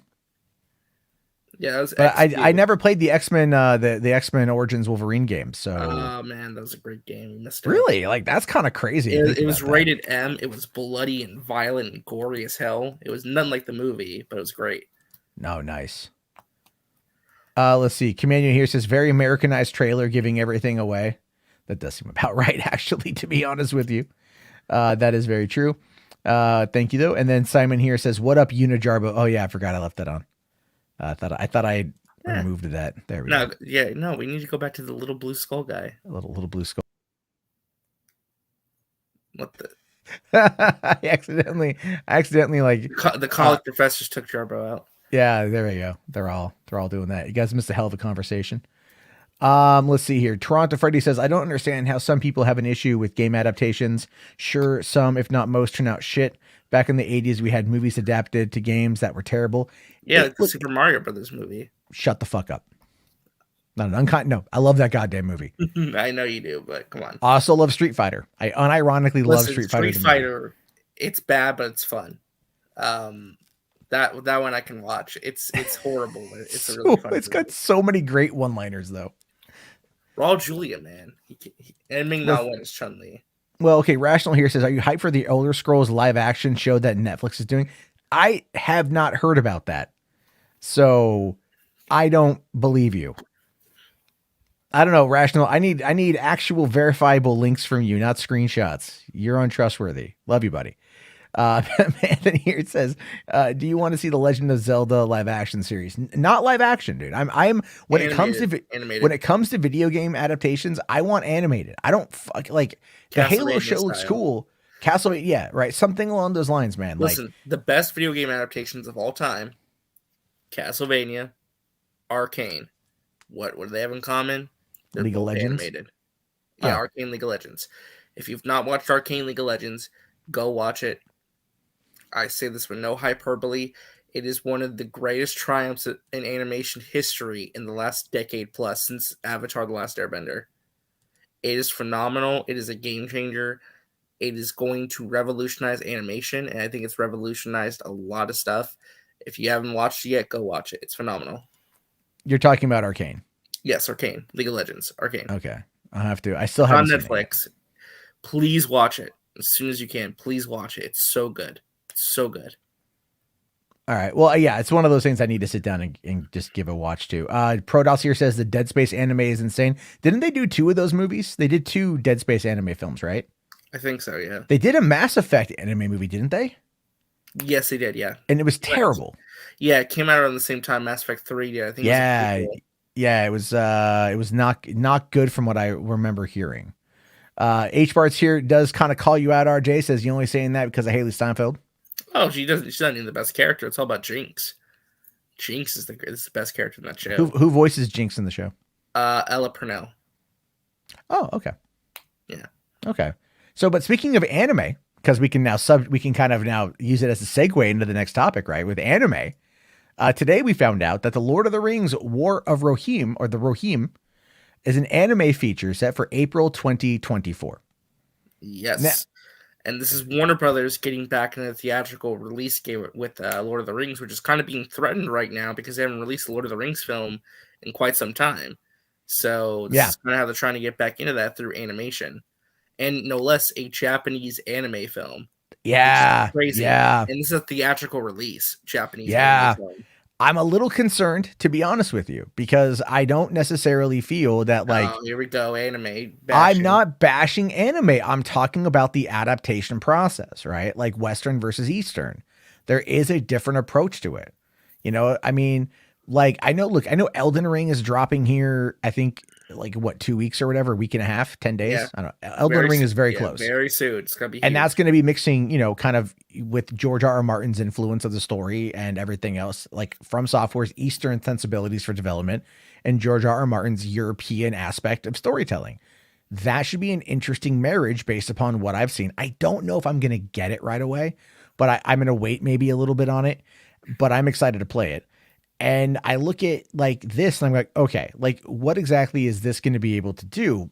So looking into the article a little bit, we get some insight here. So it says that this is an original anime feature from New Line Cinema and Warner Brothers Animation. Now, New Line is the ones who released the 6 other films. So it's just keeping in line with that. And it's set for release April 12th, 2024.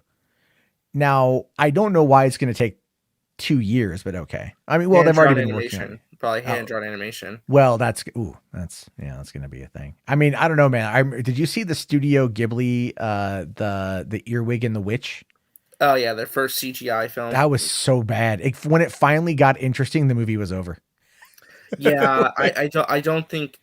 Very rarely does CGI with anime work. Typically, it's not. No. There might have been 1 or 2 movies that use CGI very well when it came to Japanese anime, but overall, they work best when it's hand drawn. Yeah, I agree. I definitely agree. Now, this is set roughly 2 centuries before the events of The Hobbit and The Lord of the Rings. The War of the Rohirrim will explore the exploits of Helm Hammerhand, the King of Rohan, and the creation of Helm's Deep, the stronghold featured in Lord of the Rings, The Two Towers. Now, Yes. Kenji Kamiyama who is behind Blade Runner, Black Lotus, and Ghost in the Shell standalone complex, is directing this. Both are great. Ghost in the I've Shell heard- standalone complex is one of the most famous anime series of all time. It's a legendary show. Black Lotus, I believe, is a CG anime, so this still could be CG. I'm hoping it's not, but I did hear. Black Lotus is pretty good from what I heard. But standalone complex is like phenomenal. Well, so okay, I do need to see those. Those are both on HBO Max, I believe, right? Or I know. I think Blade Runner Black Lotus should be, because it's produced by Crunchyroll and it aired on Adult Swim. Well, and standalone complex also aired on Adult Swim here in the States, so maybe they've got the rights. Maybe the rights are finicky with that stuff, though. Yeah, I do. Well, I did buy Ghost in the Shell on 4K when it came out last year. I haven't watched it though, but and I've never seen the anime movie. I saw the live action movie. Never saw the anime. Saw the live. I didn't hate the live action. I thought it was okay. I thought it was all right. It's not horrible. It's not horrible, but it's not horrible. It was all right. It was passable. ScarJo did okay. I thought it could have been more brutal. To be fair, PG-13 kind of killed it, but I thought it was all right. So, but anyway, I know. I'm a gaijin, right? That's the terminology for me. Is that it? Right? Just dumb gaijin. Anyway, I'm saying I could be saying that wrong. I have no idea. Now it says here that it does take a lot of its creative DNA from Peter Jackson, and Philippa Boyens, who was part of the Oscar-winning screenwriting team for the movies, is executive producing this film. She's also, I believe, that is Peter Jackson's wife. I believe that's Peter Jackson's wife, and then her daughter, Phoebe Gittins, is also going to be writing on it, and it's going to be written, or screenplays based on the script by Jeffrey Address and Will Matthews. I don't quite know, but this is going to be coming out in a couple of years, and we did get a couple pieces of information. So two things I found. One is Variety put out this piece of concept art. Yeah, that's what they're basically, the idea, I believe, Charbos, is this is meant to be an animated prequel to the Peter Jackson trilogy. It's meant to feel like it's that world still. It's meant to feel like it's like leaped right out of that. So obviously this is concept art. It's probably not going to be reflective of what we see. I don't know. The big thing is it going to be CG or 2D animated? I'm hoping 2D, crossing my fingers, but we'll have to wait and see. Okay. So, real quick here, Rational Skeptic did send me some links. Apparently Game Informer said that Elder Scrolls is rumored to be another Netflix adaptation. And this, of course, was from January 3rd, 2021. So that I did not know about that at the beginning of last year. So thank you very much for that one. Hopefully, that'd be kind of cool. If they did that like Arcane, did the animation style like that. They've got to up the animation. Fuck this live action shit, dude. Like, I'm okay with the Lord of the Rings live action, but I'd kind of prefer it to be like, I like the Bakshi style from back in the 70s, I would be okay with that kind of being brought into the modern. Now, not only did we see this here, which, by the way, I agree with you about keeping with the aesthetic of Peter Jackson's films, which is what the Amazon series absolutely needs to do. I don't think it will. I don't think it will, but they should. They really should. However, then Discussing Film dropped this piece of concept art as well. And I don't know what this because they're very similar, but I don't know. I think it's both from the same image drops. Okay. Because remember, this is the origin of Helm's Deep. It's going to be a very action heavy film. It's going to be very action heavy, a lot of action, a lot of set pieces. Should be a visual spectacle if done correctly. Anime action, especially lately, God, it's like something like Demon Slayer, for example. it's spectacular, visual feast for the eyes, so this should be good to see. With any luck, it's gonna be pretty good. I have hope to, I don't know necessarily how it's all gonna play out, but are you surprised it's a theatrical anime film and not like an HBO Max thing? Because I'm kind of surprised. That's a big bet on an anime film being a big theatrical release for a major studio. Well, I think part of it, if I'm being honest with you, it has a lot to do with I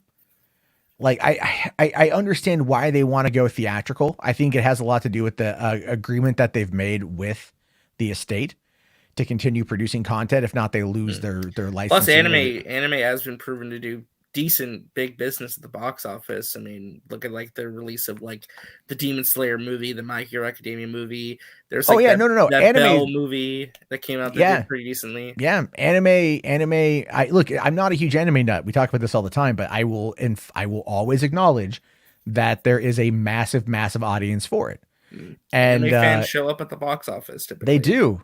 And good for them for that. And I was even at Walmart the other day, and they had the display for the Demon Slayer movie, and that was like they had that pretty front and center, and nothing else really came close to kind of at Walmart. At Walmart, they had it there. Wow. Yeah, I know, surprising. I know you're like walking into the Wally World. I got the Demon Slayer. What's happening over this shit? This is kind of fucking weird. Little funky monkey going on there. Let's see. Ryan here says, I have a firm belief that animation can capture raw emotion better than live action. Interesting take. That's an interesting take. I don't know if I fully agree with that, but I kind of get what he's trying to say.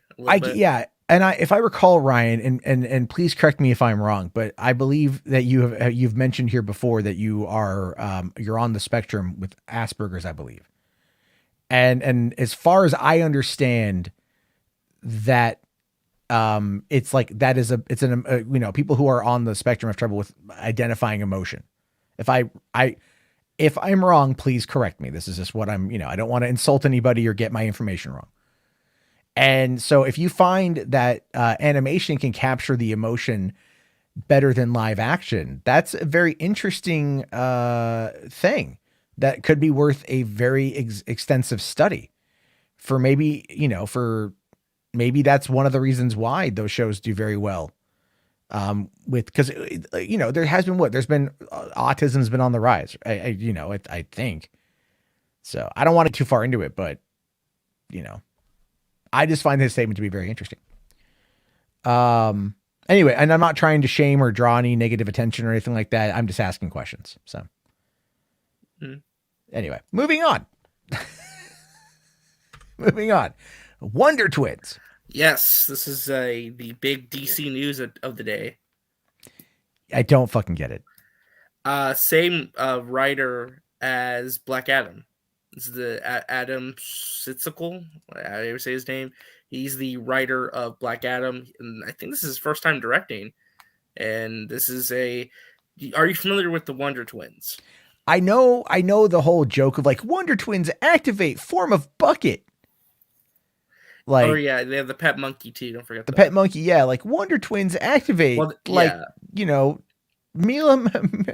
is it Mia about a fleshlight? Well, they're two aliens. They're two aliens who come to Earth, and they have like these powers and stuff. I mean, Wonder Twins are most famous from the Super Friends, obviously. Yeah, they've been reimagined, more modern interpretations, but this is a big investment on DC's part to really commit to HBO Max. I mean, so. Yeah, no. I completely agree. You don't care. Look, I'll check it out. Sure. John Hodds asked a question that I never thought of, but okay. Do Wonder Twins do it? I mean, look, man, they're not from Westeros and they're not blonde. So I don't know. So what do you like? Why do you think they're making a Wonder Twins movie? Because they need something to meme. Maybe I don't know. Look, it's DC fans are eating right now, man. You guys got this to look forward to in 2023 and beyond. Sure. Yeah. Look, here's the thing. I will fully say this. If DC wants to experiment with like more out there concepts in this market for HBO Max, by all means do it. It will only work out well for them. And I mean that, like literally. If you want to experiment on HBO Max, you won't have to spend the money on marketing and you can, you can lower the budget to a modest $60 to $90 million and put it out there, and it will be considered a success for what you're attempting to do with it. And then eventually release it on DVD and make more money that way. There's a lot you can do with that. So go for it, man. Like fucking yeah, dude. Fucking rock out with your hog out. I don't think that anybody should be saying that nobody's asking for this, because to be fair, a lot of people said the same thing about Peacemaker, and everybody walked away loving that. So this could be a gold mine. You might think it's a silly idea, but we'll walk away saying, "Oh, this is actually a decent looking movie." Sure, or it's not that bad. I mean, I'll say this: it's like Peacemaker is very much turning into one of my all time favorite shows, and I'm not ready for the finale because I just want to see more. Also, whatever, I don't know. I mean, the cow, my God, the cow. Oh yeah. That looks like that one. It looks like it's from fucking an animated movie. It looks like remember Monsters versus Aliens? Yeah. It looks like a caterpillar. Yeah, right. I'm all like, all right, that's a little on the nose there, but okay, we'll go with it. To be honest, I was kind of hoping it was just a giant cow, like a giant alien cow. It's like great. But I get it. I get it. I just, the fact that they committed to it, right? The fact that two James Gunn DC properties have committed to what they've committed to. Oh, and like, and it's giant, weird, right? Yeah. Well, I don't want to. I'm trying not to spoil it, RJ. Sorry. You know, people may not have seen it yet. But I'll say this though: the fact that they've committed to what they've committed to in regards to the spectacle is insane, and that just goes to show you that Gunn is not done working over there at DC. And I think if Gunn has any kind of executive influence over where things go, I think people are going to be pretty happy about that. To be honest with you, but you know. Fandom Menace. Yeah. That's an interesting one. Oh, it says, I have a theory that the Cheetos that Judo Master keeps eating are what keeps the butterflies away. That's interesting. I didn't think about that. Yeah, that'd be pretty interesting. Or he just really likes Cheetos. Yeah, I still want to know what's up with that. I still want to know what's up with the Cheeto shit. It's still fascinating overall to see, but we're gonna have to. I'm sure you could tell what the reaction to this announcement was, though. No, actually, I didn't pay attention. Whining and saying nobody wants this. Where's our Snyderverse? Where's this? Where's that? Where's our Superman movie? Where's Green Lantern? Where's this or that? Well, here's the thing: if they can turn into whatever they want, they can turn into Henry Cavill Superman. That's what you should be pushing for. Then, like, you know, can we just get that? I know, man. People always want to bitch and moan about that kind of shit, where it's just like, no, we gotta have it this way. We gotta do it this way. Like, oh, we're not doing it that way. So I'm okay with where things are at. You know what? Because this could be interesting. Could be good, could be bad. I don't know. You know what? We have to, just sign a confidence so that they like this Adam guy who wrote Black Adam for him, but they're giving him his own movie. So yeah, I mean, well, is it produced through $7 Productions? That's a great question. I'm not for sure. Let me hold on here. I'll quickly find. I only grabbed the article, but I didn't read the article. I just grabbed a screenshot from discussing film. So okay, I'm looking here. All right, Marty Bowen and Wick Godfrey of Temple Hill, the prolific banner whose credits range from the Twilight Saga to the Maze Runner to the Fault in Our Stars and Love, Simon, will produce the project. All right, so it is not being done through $7 right now. So, but okay, so Steetskull, I don't know how to pronounce that. He's an established big studio scribe. He has written comedies like Due Date, Project X, Spy Guys, and We're the Millers. He also wrote Rampage for Dwayne The Rock Johnson, and he was a writer and producer on Scoob, the animated film that came out a couple years ago. And I will fully admit, when I first saw Scoob, I fucking hated it. I hated it. And then I watched it about 20 more times, and I fucking love that goddamn movie. So I'm interested to see where this goes. Yeah. All right. Well, Project X was crap. It was funny. Shut up, Shiftyism. It was. Did you ever see Project X? No. It was the raunchy house party movie. It was all done like a point of view found footage documentary. Yeah, no, I never saw it. Oh, it's produced by Todd Phillips. I saw it when it came out. I think in 2012. I think is when it 2010, 20 somewhere in there. I liked it. But look, man, the best point of view handheld movie that's come out since since Cloverfield is Chronicle. So. Oh yeah, absolutely. Like I really loved. I like point of view found footage movies, which might be why I like Project X, but I still disagree that Project X was crap. It satiated my very adolescent humor and the kind of dumb shit I would get into in high school. So there's that. But Benson here says Due Date was funny. It was Planes, Trains, and Automobiles with Robert Downey Jr. and Zach Galifianakis, but it was all right. Yeah, it was all right. It was all right. I thought it was good. Not as good as The Hangover, but then again, the Hangover sequels kind of diminished their returns, so to speak. But all right, let's keep going because we are running low on time here. Finally tonight, let's get into the big news of the day. What is ultimately going to kill the Oscars is that Amy Schumer, I want to specify this, not Regina Hall or Wanda Sykes fall into any of my criticism. They are golden women. They're fine. I love them. But it's all about Amy Schumer. Amy Schumer sucks. Just putting that out there. And they are going to be we're going to find this out as confirmation in the morning that they're going to be hosting the Oscars. So it says here that Amy Schumer, Regina Hall, and Wanda Sykes are finalizing details to host this year's Academy Awards. The three comic forces appear to be the only MCs in the mix for the March award show, despite several scenarios that telecast creatives have been writing or been weighing. Producer Will Packer has been in meetings for weeks trying to find the right recipe for Hollywood's biggest night, saying here that scenarios that the Girls Trip filmmaker Packer has been toying with included a 3-act structure, which would showcase a different pair of MCs every hour. A laundry list of top talent has met with Packer over the last weeks, including Mad Men star Jon Hamm, who exited talks over the weekend, according to 2 additional sources. God damn it, we could have had Jon Hamm. Could have had Jon Hamm. Jon Hamm is wonderful. He is fucking funny. He can be exceptionally menacing when he tries. And he is fucking funny. No one gives Jon Hamm the comedic credit he deserves. I'm telling you. Like, watch Inside, or watch Kimmy Schmidt. The Unbreakable Kimmy Schmidt on Netflix. I completely agree with somebody here says Amy Schumer was never funny. John here says Amy Schumer roasted Charlie Sheen is still a classic. She will do fine. Her roasting of Charlie Sheen was pretty funny. I will admit that, but everything else has just kind of been like shit. Music Man here says Jon Hamm could have hosted this. Fuck man, what a miss. 100%. Jon Hamm had a small part in We Were Soldiers. Really? Okay. Not only that, but he's funny. Exactly. Jon Hamm is very funny. So, let's see. Hold on. Garguts here says Hamm can't do a gay joke, and that's what separates him.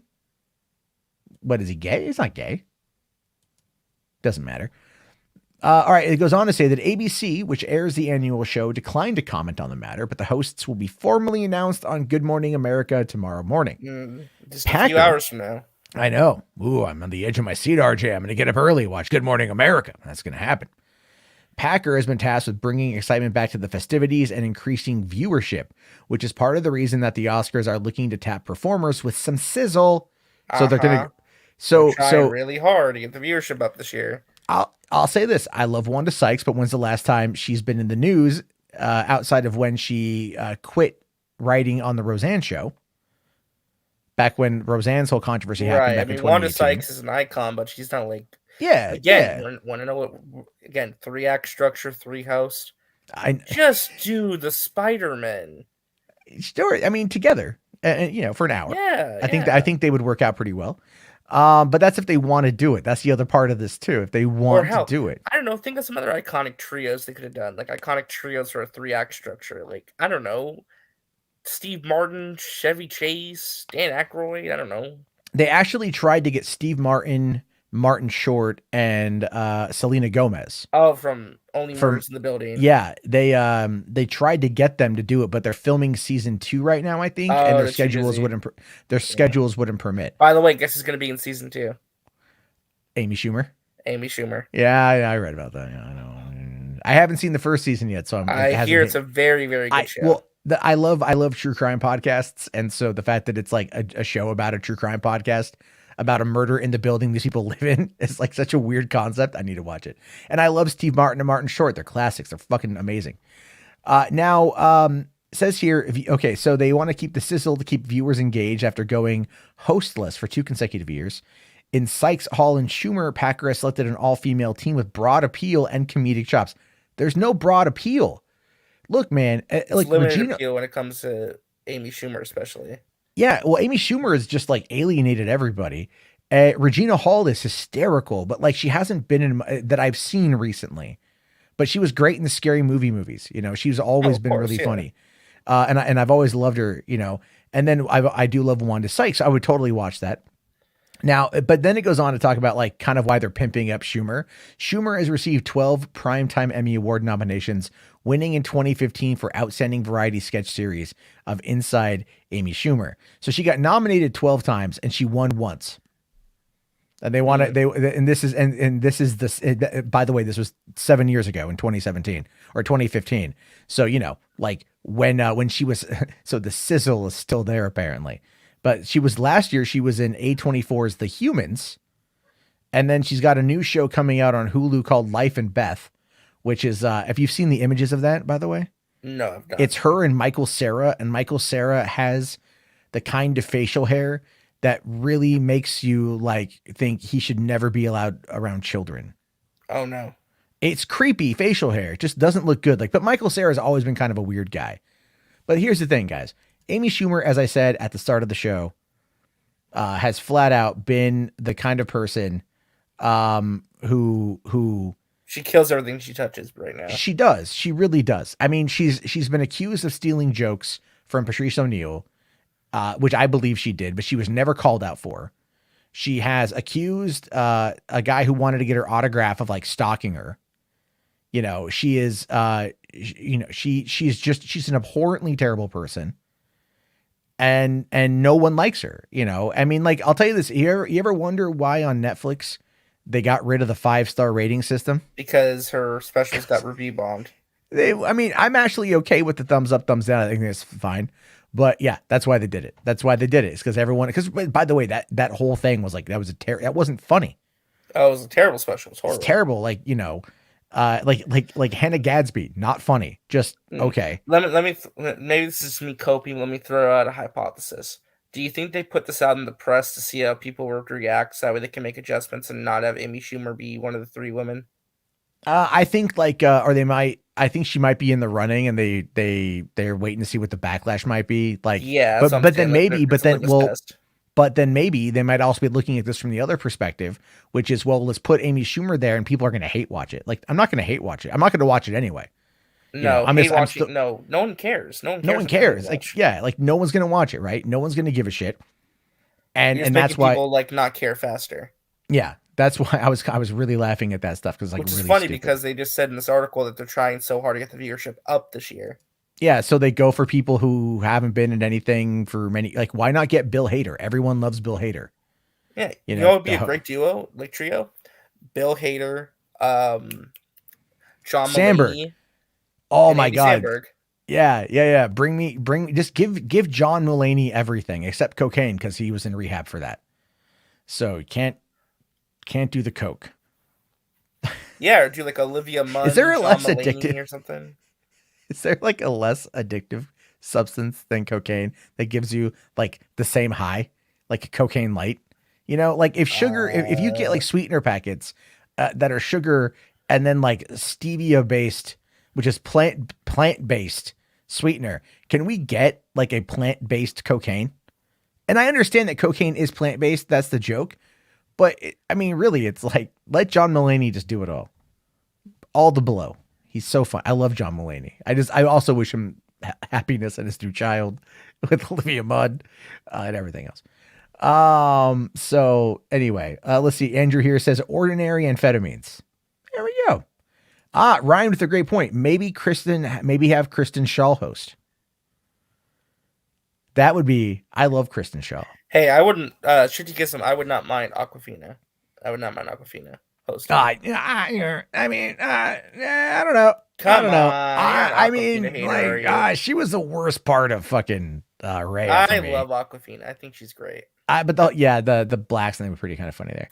Also, Ryan, I do see your super chat. Thank you very much. I'm going to get to that at the end of this just because it's a whole different subject. But thank you. I do see that though. And then let's see here. Rational here says have Kevin Smith and Jason Mewes and Matt Damon host. Well, I wouldn't mind that. That would be great.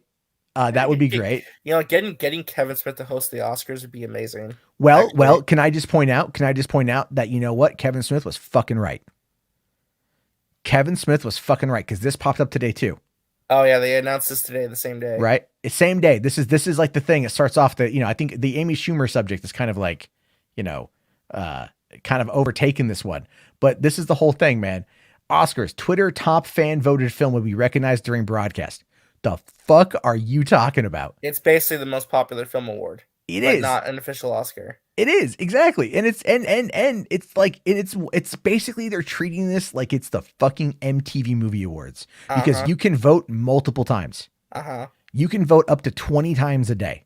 As much as you want to tweet the hashtag next to the movie. Basically, up to 20 times a day, as if like they're going to count that shit. Like, well, I've noticed here that that Anal Gape 69 has tweeted out about Spider-Man No Way Home 21 times today. We have to count. That one vote won't count, sadly. That one vote. The other ones will count, but that one. Anal Gape 69, you got chances tomorrow. No, this guy's see what trends the most with the hashtag. Yeah, but that's the whole thing with that. Also, Cuban here says, Jessmart here says, Cuban coffee makes you wired as hell. All right, well, there you go. There you go. You know a movie, but here's something, right? They're trying to get people to be engaged and watch because they want to increase viewership. But you know what they're going to do, right? I know. We'll get to that. Yeah. We'll definitely get to that here. So this is what the article says. Members of the Academy won't be the only ones voting for their favorite films ahead of the 94th Academy Awards, beginning this Monday.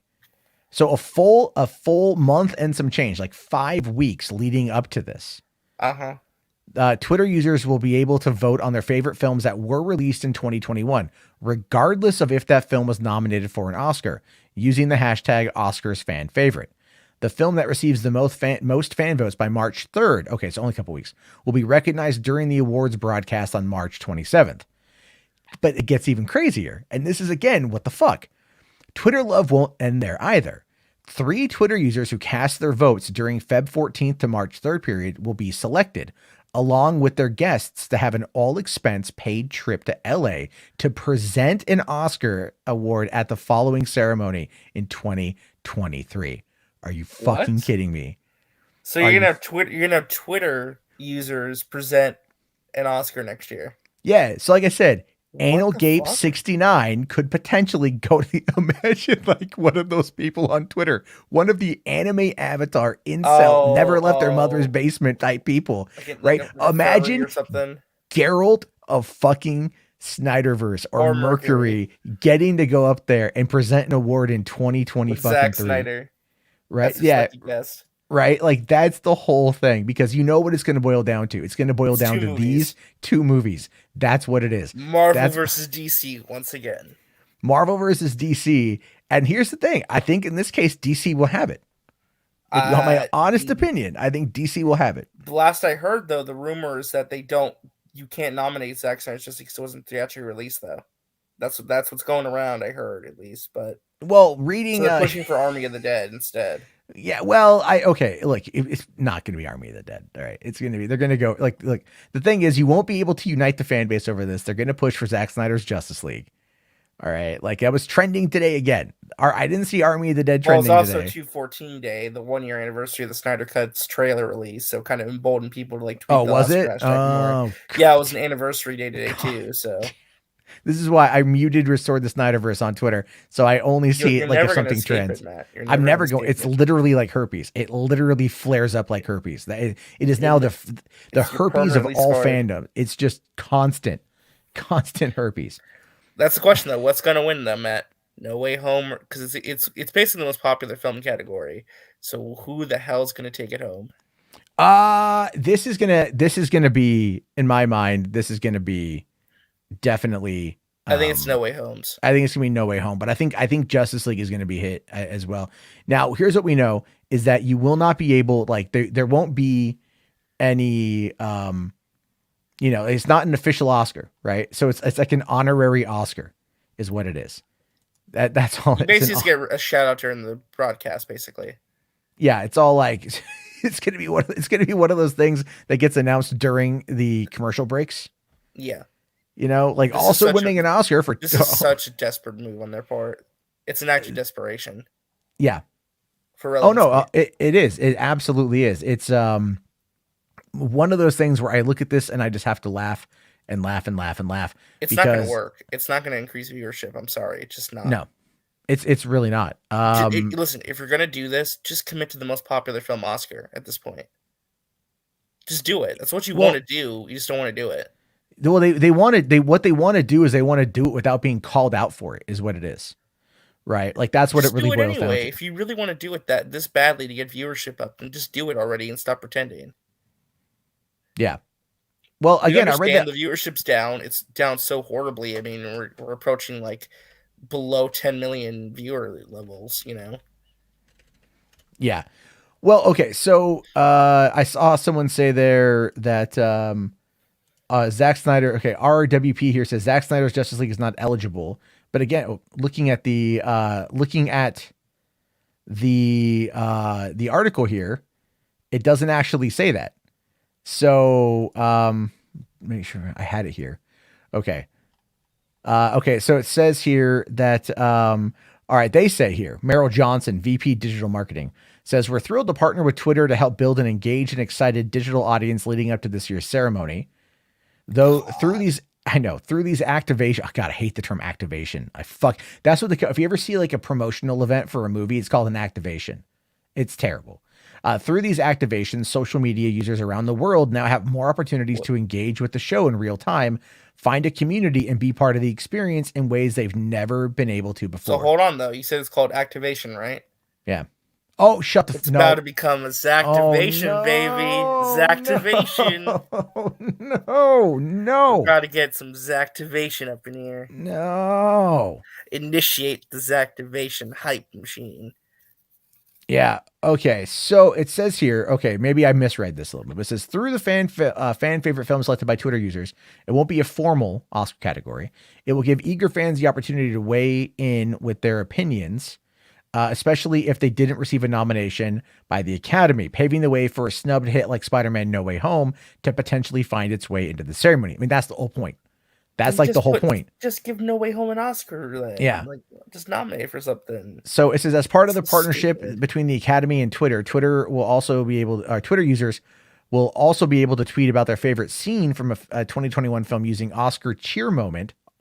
The winning scene will be shown at the Oscar ceremony alongside the fans' tweets, and 5 users who participated in the campaign will receive a hefty prize pack that includes a full year of free movie tickets at a theater of their choice, subscriptions to a streaming service, and exclusive items from the Academy Museum show.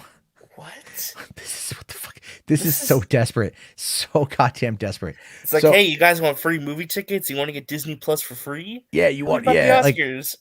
I tell you, if I won that, I'd be like, well, what streaming service is the most expensive? I'll just take Netflix for a year. Okay, fine. I'll cancel that and I'll get Paramount. How about that? All right. So then it says here, for both the fan favorite film and cheer moment campaigns, Twitter users will be able to tweet out their submissions up to 20 times a day. So I don't know if it's per or I think it's per day. I think it's per day. Well, is it per like hashtag? Like you could do 40 tweets a day, supposedly. I don't know. And then it says, this is from Sarah Rosen, Twitter's head of U.S. and entertainment and news partnerships. Oh God, this is going to be great. Twitter is the place to be during award shows, and the Oscars is one of the biggest conversation drivers every year. The idea that a movie fan might see their tweet during the Oscars broadcast is pretty epic, and we are thrilled to have the opportunity to partner with the Academy to bring this to life. This is pretty epic, bro. It's super epic. This is a poggers moment, bro.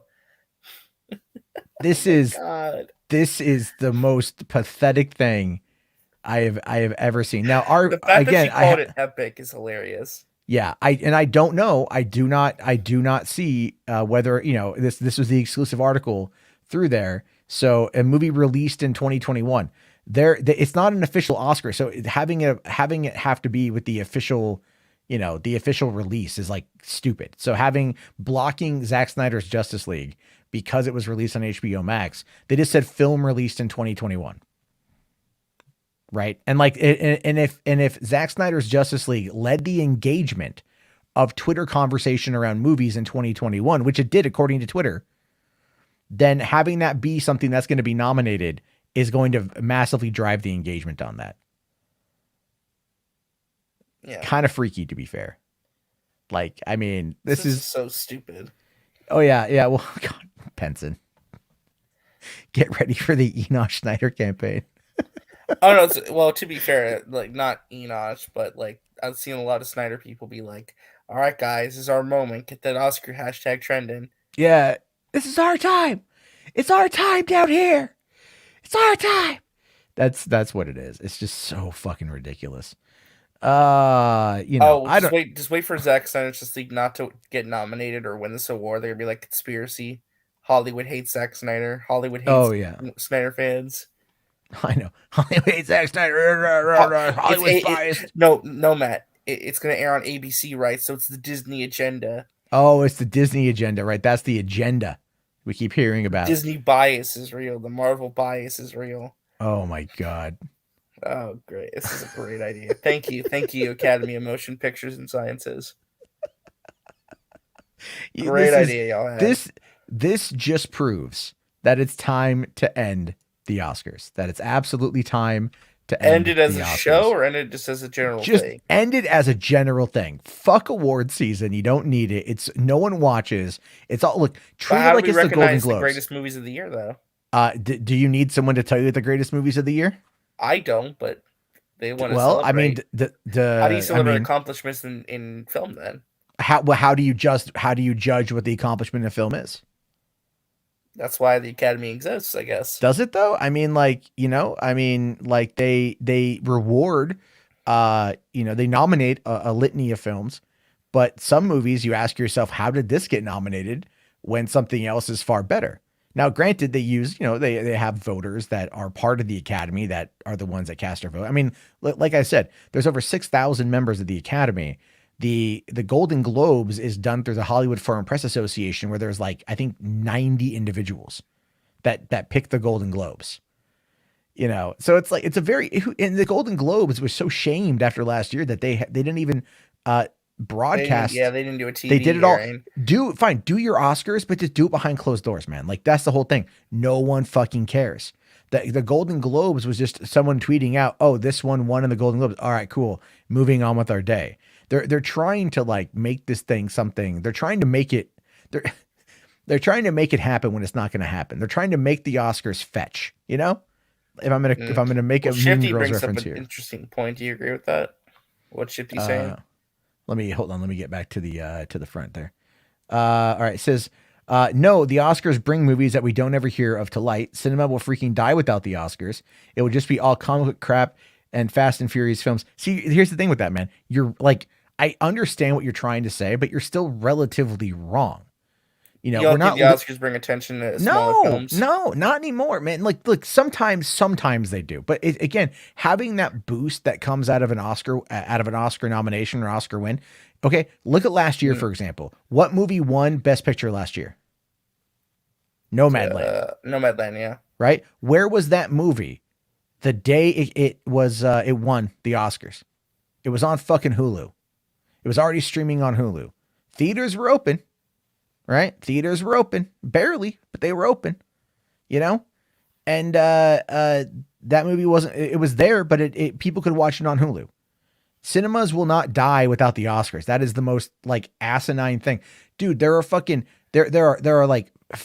or 7 or 10, whatever, Best Picture nominations every single fucking year. Okay.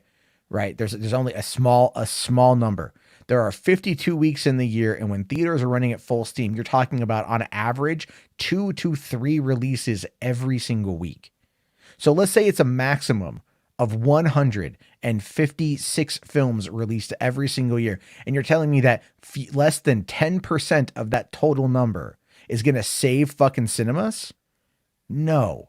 I mean, there are some movies that get Oscar nominated that I haven't heard about. It does pique my interest. There's that one that got nominated for Best Director, and I think Best Picture, this Japanese film. It's about cars or something. Oh, Ride in My Car or whatever it's called? Ride in My Car, yeah. I want to check that out. It's coming to HBO Max March 2nd. I might watch it now. But Yeah. No, I want to see that. I definitely want to see that.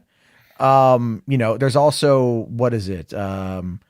There's Parasite, for example. The night that won, I wanted to watch it, but I didn't have it yet. But I ended up watching Snowpiercer instead. I saw that on, and that's a great movie. And I really enjoyed Snowpiercer. I need to see the show. I haven't seen the show yet, but that's the whole point though, is dude, I understand the point you're trying to make here, but we don't live in that world anymore. All right. Movies not all movies that come out are just going to be comic or cape shit films or Fast and Furious movies. You've also got your animated movies that do very well. You have other films that can do well. What it is though, is that it's all about the marketing to get in there.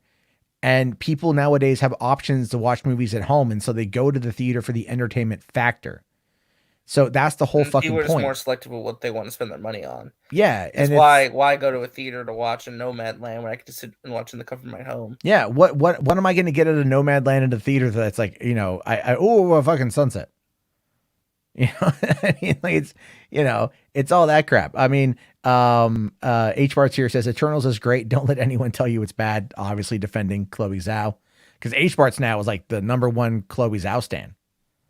Right. So he has posters of her on his wall from what he told me. Sorry. I shouldn't have probably said that out loud. My bad. No, I'm kidding. No, but I mean, it's like, but let me ask you this, man. Like, Shiftyism, how often do you go to the movies?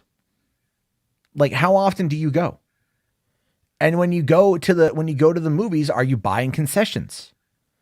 Are you buying concessions? Are you doing all these things? Are you buying the top tier 3D, showing where that's like $24 a fucking ticket to sit in IMAX and watch that while buying the largest tub of popcorn and the largest soda? Never mind maybe a candy or an icy or a pretzel or whatever the hell else it is. It's like, that's where the theaters make their money, dude. They get maybe like half, if not less than half of the ticket sale price. And they make their money to stay afloat by concessions. So it's like, you can sit there and say that these movies are going to like save cinema and shit. No, how you save cinema? I'll tell you right now, RJ, how you save fucking theaters, dude. You treat it with you treat it like it's a sliding scale. All right.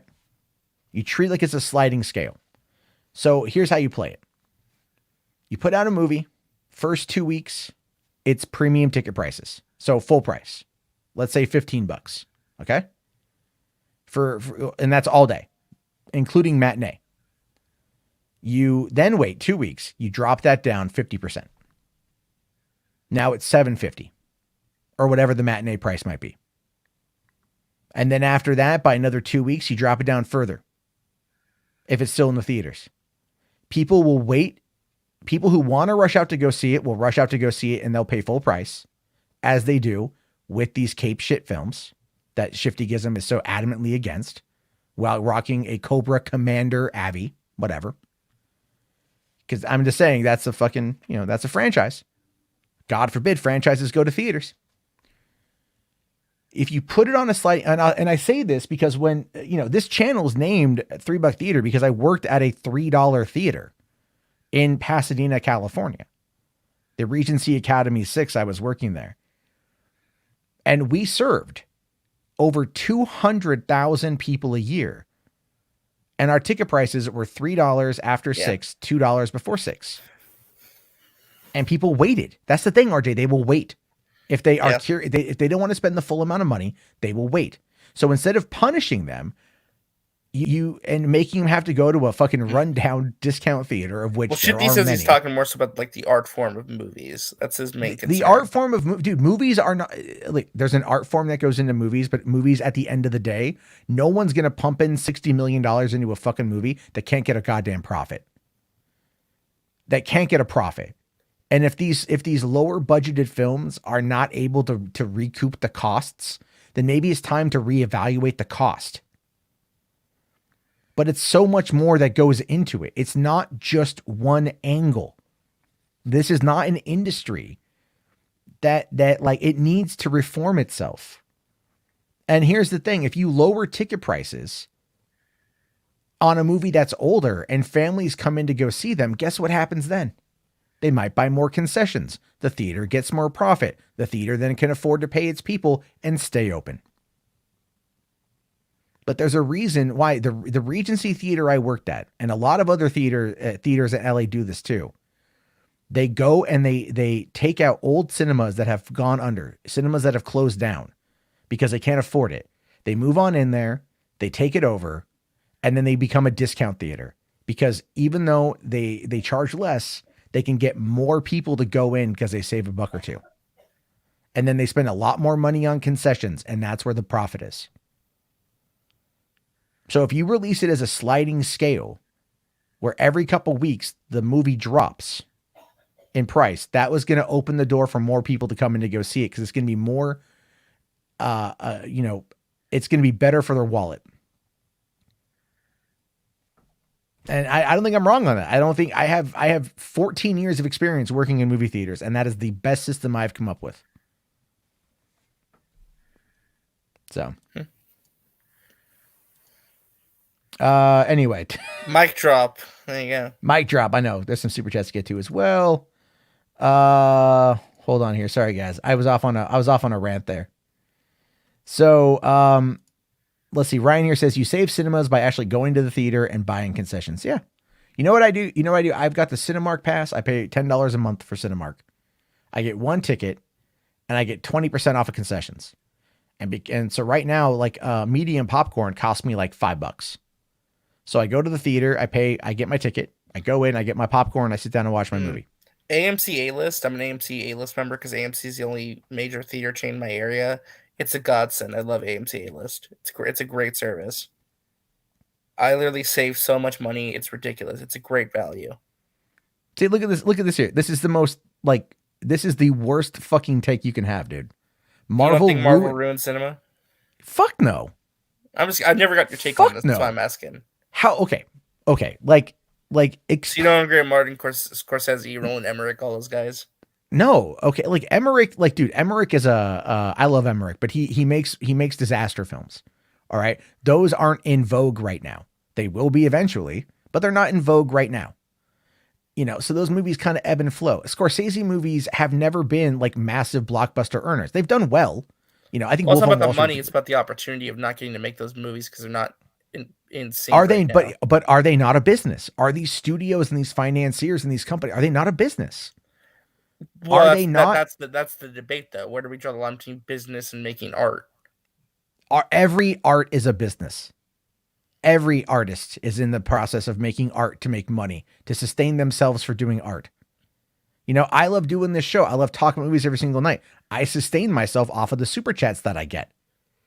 That is the fundamental business aspect of it. That's what I'm talking about here. I'm just curious what your take is, and what has Marvel done for the film industry? Created jobs. That is a good allowed for the moving. So not only have they revolutionized the market, they've kept it going. Imagine where we'd be without superhero movies. I'm just saying, for right now, with the Marvel machine, constantly creating content that comes out once a quarter, 4-quadrant films that do well across the board, that keep people employed, not only on the ground level with theaters, but at the visual level as well.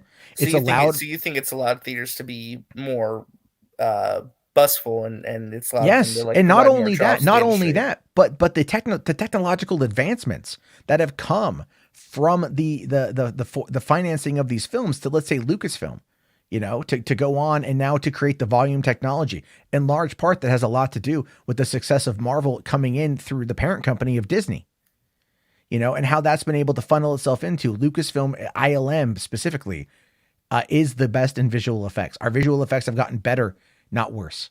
Our visual effects have gotten more immersive. So Marvel hasn't destroyed cinema. They've saved it. They very much have done a lot to advance cinema. Cinema has always had a problem. But keep in mind that studios were freaking out about home video. All right, back in the late 70s, early 80s, when Beta, Max, and VHS.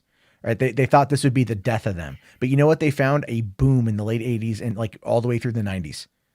Home videos, DVD sales alone were so massive that it allowed for movies to actually get made that should have never had sequels, or movies get made in general, because home video sales were already pretty much guaranteed. All right. So it's like there's always going to be the change, the shifting of things. Netflix and streaming have definitely put a damper on a number of things, but right now Netflix is the one company that's allowing shit to get done. And Sandra Bullock has said that. A lot of other people working with Netflix exclusively have said that. Actors who would not get hired to work in actual big movies have said this now, that they're able to work still because companies like Netflix are putting in the money. So it's not that people have stopped going to the cinema. It's that people out there have started to be more pickier and choosier with their entertainment. Is it a good thing or a bad thing now? it's a good thing because it forces the market to adapt. It forces the market to adapt. We've seen overcorrection, like for example, with the release of Avatar in 2009 and having that account for 71% of all 3D ticket sales in 2010, therefore forcing Hollywood to overreact by making everything a 3D film for the next like 3 fucking years. And after time, it was all done post production, so it looked like ass. You know, that's what I'm talking. They will react to the market. If you put out Is there a movie, a risk though that some people will never like take a risk or a gamble on a film that's actually good though? they will wait to go see it on home video, and But that is will but that it has never matter, though? changed. Will it matter? You know, I'll tell you this: I experimented with movies I didn't know I wanted to see when I was working at the $3 theater before I started working there. Movies that I had that were there, that had already been out of the major run, had already been out of their run, and now they were like $2-3 to go see a movie. And I was like, all right, I don't mind spending $2 or $3 to go and see a movie. But the thing is that, you know, they charge now $15-16 for a ticket, and people out there want the spectacle. So they're going to go see something that's going to give them the most bang for their buck. And you can't attack them for that. And you can't attack the market for reacting to what the consumers are buying. If you want to compete, then you got to fucking compete. But complaining that an industry is dying because the people aren't showing up to something that is fundamentally dwindled in its own popularity because of the hubris of the industry. You know, and I'll say this though, the decline of movie theaters is not on necessarily the films being made, but the studios that have the control. That's the bigger problem here, because they're the ones that have always kind of had their fingers on the theaters, the thumbs on the theater, so to speak, and they make the demands. The theaters facilitate they're an exhibition, right? They're like a stadium, you know. You go to a fucking sports stadium to go watch a goddamn game. But what do they do when it's in the off season? They do, like, you know, monster truck shows or things like that, right? They'll do other little things to try to bring in more revenue. That's kind of what theaters are. Theaters need to adapt. I can't tell you how that's going to work, but if they put their foot down with studios and they demand alternatives and things like that, and they all band together and they squeeze the studios, then, you know, they might die, but they might also be able to go out on their terms then. But we're in a shifting, what's the word I want to use here? A paradigm shift that's been there for years. But attacking these movies that are keeping theaters afloat when people aren't going to see other fucking movies, how can you put that on Marvel? Right? How can you put that on Marvel when Marvel has spent the last 13 years creating a persistent, consistent universe of characters that people love? And they put out movies and people go see those movies. How can you put that on them for destroying cinema when other people aren't either competing in the same space or putting out content that is as good? How much content is rushed to the screen these days? Right? Like, look at these Rotten Tomatoes, look at cinema scores, look at all this other shit. It's not just these movies, dude. People talk about viewing habits. I know I'm going on a major rant and I've missed a bunch of super chats and I'm sorry, but I'm on this right now because I care about this and I've worked in this industry. So it's something I very much know. Hollywood puts out a bunch of shit fucking movies every single year. And a lot of good stuff gets lost because it gets out around the same time as the shit. And people, they're tired of wasting their time. They're tired of not getting things that are good. And this has a lot to do, and I've talked about this before, with how Hollywood has tried to engage in the foreign market by dumbing down its storylines to be easier translatable to the foreign market, which is also a slap in the face. That's why we got fucking market. That's why we got stuff like The Mummy in 2017, where that Yeah. movie was basically Or written for people who Independence. speak English. Yeah, or Independence Day Resurgence, which absolutely dumbed down its humor in order to be more visually transferable to a foreign audience. Also, because well-written humor often can't be translated very well because of the language barrier. Well, yeah, but it's also, you know what though? Guess what? I watched the fuck out of Squid Game. I watched it with subtitles. Perfectly fine. Got the humor, got the heart, got the terror, got everything. That's what I'm talking about here. It's like, you get certain things here. I mean, again, I think, hold on, there's Dune, for example. All right. Yeah, I agree. Dune was a breath of fresh air despite it being a remake. Dune did well. But Dune is still a franchise, and it was a remake, but it was also popular. It's an art house franchise, but yeah, and it's meant to be more prestigious in nature, but yeah. Yeah, that's kind of the whole thing there. Anyway, it's a whole, look, I'm telling you, probably one of the best things. I'll give you a prime example and then we'll move on. Back in the early 2000s, there was a little movie called My Big Fat Greek Wedding. And the movie was a $5 million comedy that was produced by Tom Hanks and Rita Wilson. And stars like Nina Vardalos. It's based on a play she wrote. Oh God, I love My Big Fat Greek Wedding. It was, again, it's an independent movie, right? An independent film. $5 million budget. Came out, small theaters, right? Did the art house stuff, the indie scene for a while. Started picking up word of mouth. Started kind of building steam. And we started noticing this at the drive-in. We started paying attention to it. Like we would all bring in like the top 10 of the week, right? We'd be talking about the movies and what's upcoming. And we were all kind of very curious about My Big Fat Greek Wedding. It ended up hitting the top 10 and staying in the top 10 for, I believe, like 17 weeks, getting as high as like number 2. Through positive word of mouth and making a good product, it was able to then bring itself up and make over $200 million, I want to say, domestic on a $5 million budget. That's a lot of profit. Yes. And it was a good little cheap movie, but it was good and people responded to it. And that's the whole point. Netflix putting out 200 and like some odd $1 million for Red Notice is like, it's not going to move the cultural needle. It's a hit it and quit it Saturday afternoon movie.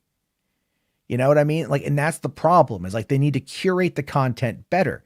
And that's also what will save cinemas. If there is content that is curated, and I'll just say this as my last little mic drop, start bringing more fucking anime over. Because as we've seen, Demon Slayer was the #1 grossing movie in 2020. Oh yeah, it was. Yeah, it was one of them. Right? Yeah. No, it was. Even beating out. Wait, was it #1 overall? Worldwide? It was #1. I believe it's #1 overall. Beat out Bad Boys for Life. Oh, so yeah. an anime movie brought people out. So if you are upset at like Marvel or cape shit movies hurting cinema, well, definitely don't worry about DC films because they don't fucking move the needle on anything. They don't. Hey, this year might be different though. You never know. Well, I think the Batman's gonna fucking slap. It went to China and shit, so it's like. By the way, little fun update about that. AMC, I mentioned them earlier. They have given the film the Artisan label, AMC Artisan Films.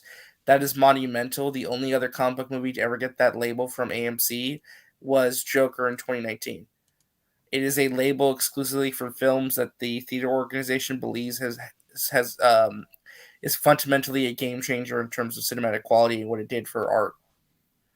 There's like a label qualifier for that, but the Batman being an AMC Artisan film, that's crazy.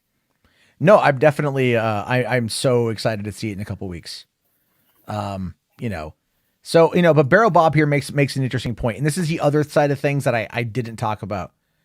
But he says here, I'm tired of having bad theatrical experiences because people can't follow the rules. Went to the movies 8 times in 2019, and 6 out of those 8 times are miserable, and not because of the movie. Now, Barrel, I'm the kind of guy you want to go see a movie with because I'm the guy that puts up with no shit. If you're talking loud or on your phone, will, like, contact the manager. I'm no. I'm the kind that will walk over and tell you to shut the fuck up.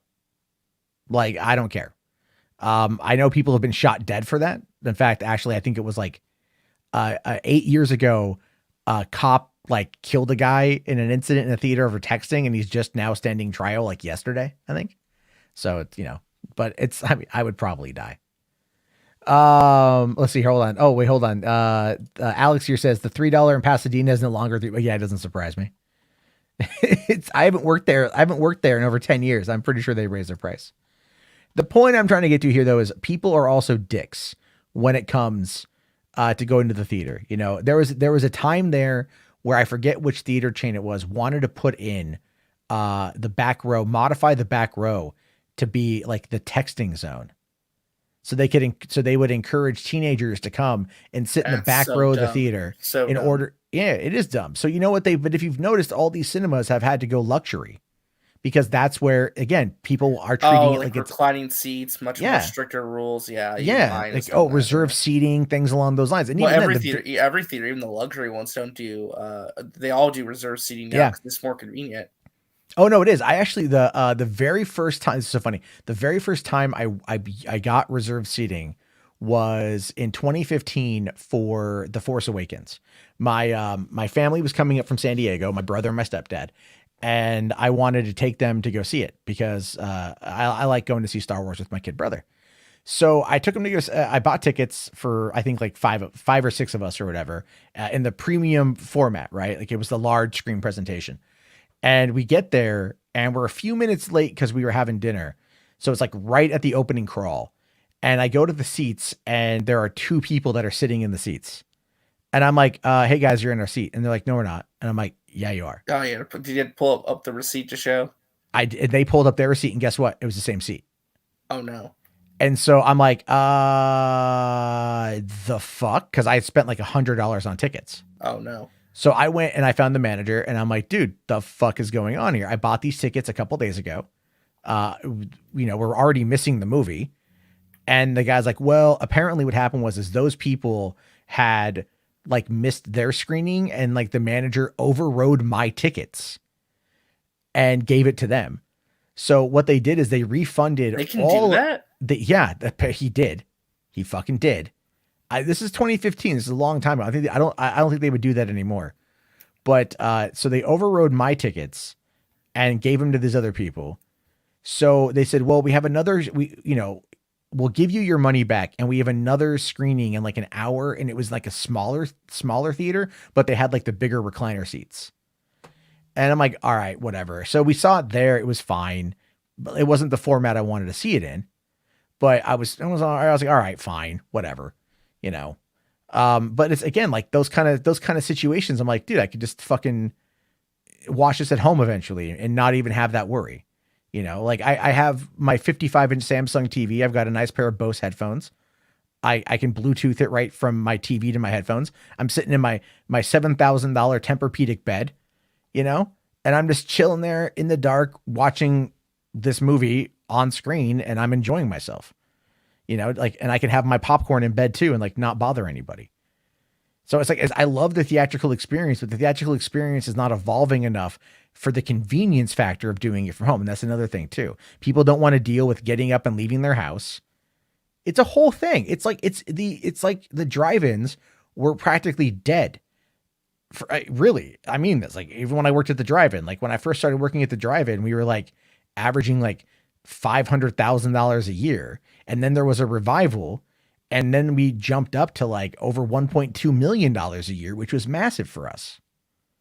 And it was insane. Like we'd be busy all the time. So it's like these things ebb and they flow depending on what's happening in the world around us. But largely at this point, theaters have not done enough to become the type of environment that is going to be, with solid enough for like the people to go more often, I guess. Anyway.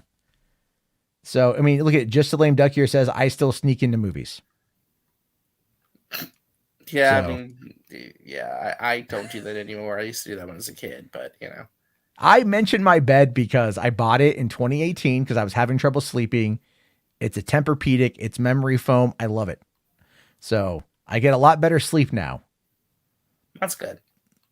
Anyway, Benson here says we have over 18 viewings now, and the back rows are premium priced.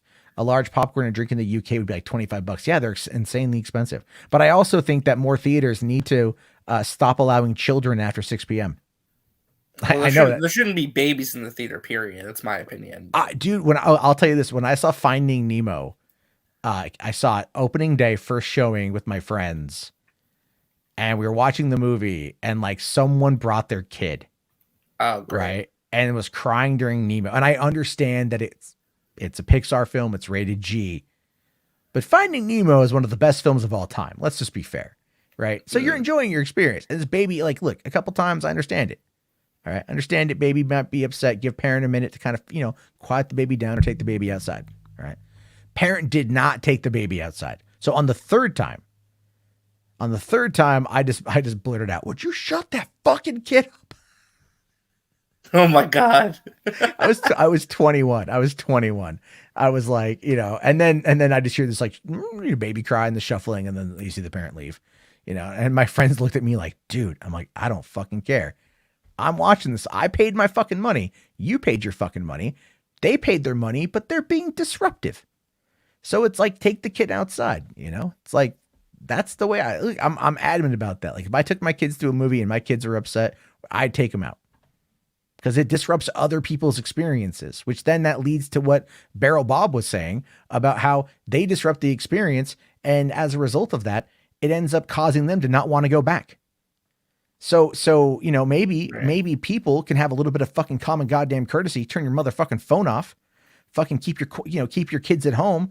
Or like, I don't know, bring in like an Oculus Rift VR set sort of thing and show them fucking Cocomelon over and over again while you're watching the movie. I don't give a shit. Right. But if your kid starts getting annoying or whatever, like get him the fuck out of there, man. Like you don't own that space. Sorry. I'm really like anal about theaters. Like that riled me up. Shifty's comment riled me the fuck up. I wanted to end the stream. We've been on for almost 3 hours. I've been wanting to end 45 minutes ago. Fuck. Hey, I mean, it was a good conversation though. So yeah. Well, I don't know if it was more of a conversation than a rant, but it's a rant. It's just. But basically, Matt Jarbo MCU show confirmed. Yeah, 100%. Yeah, there we go. There we go on that one. I'm just saying, it's like, look, I love movies. I don't want theaters to go away, but there's a lot there. That's what? Oh my God. What? I yelled at him. I've yelled at a lot of people. Okay.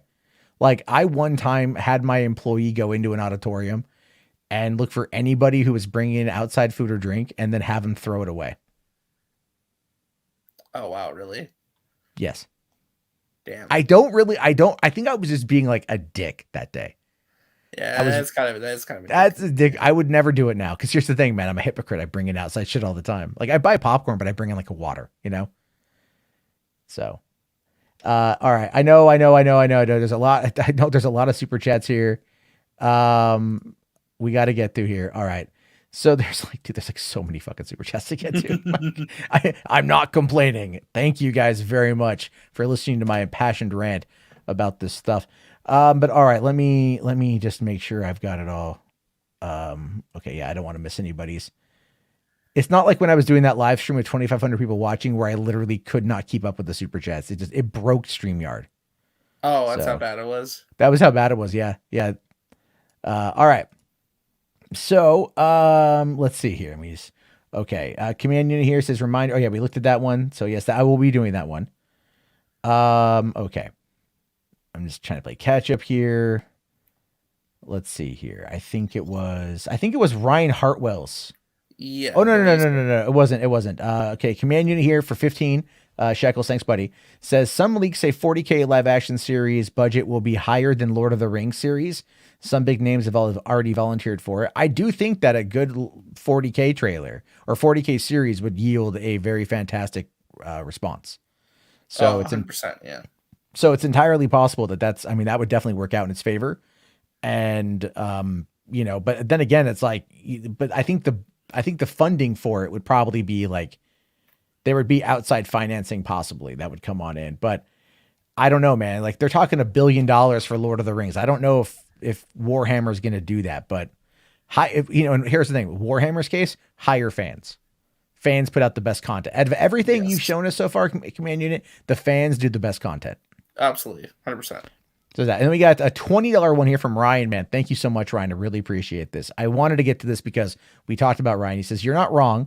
I've had a hard time reading emotions growing up, and I was incredibly hypersensitive, not to mention extremely shy, but it's because of animation that I've appreciated storytelling in general." And thank you, Ryan. That's what I was trying to get to. Like, I know I don't want to put words in your mouth or try to, downplay, what you have, but and I think that's why you feel the way that you feel. And that's great that you've been able to associate emotion with that. You've been able to use that, because I think that's such a unique platform or format to be able to express emotion, because in many ways it's difficult to express emotion realistically with animation, especially with CGI, right? That was one of the bigger problems with trying to match the words, like the syncing, right? The mouth movement to the words. That was actually a really big problem for a long time, because the animators weren't fully able to like lock it down. They're a lot better now. They've been able to really work on it, but that was the thing for a while. So I'm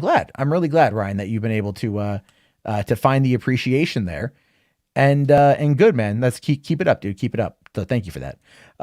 Benson here for £2. Thank you, man. Says Matt loves POV due to his love for Rocco Siffredi. I don't know who that is. I'm sorry. Rocco Yeah, Siffredi. I don't know either. Yeah, I don't know. But thank you. I'll have to look that up here. Command Unit says they can also just make the Oscars international. Well, this particular Oscar so friendly thing, whatever they're doing, Twitter thing, is going to be international as well. So there's that. Like, they're going to make the Oscars international for that one. So you can go on Twitter and you can vote to your heart's content 20 times a day. Thank you for that one there. All right. Let's see here. H-Bar's here for $5, man. Thank you. Says cinema will live on. I love small films and foreign films. The Oscars did not lead me to those. That is true. H-Barts very much does like all sorts of movies from all over the world.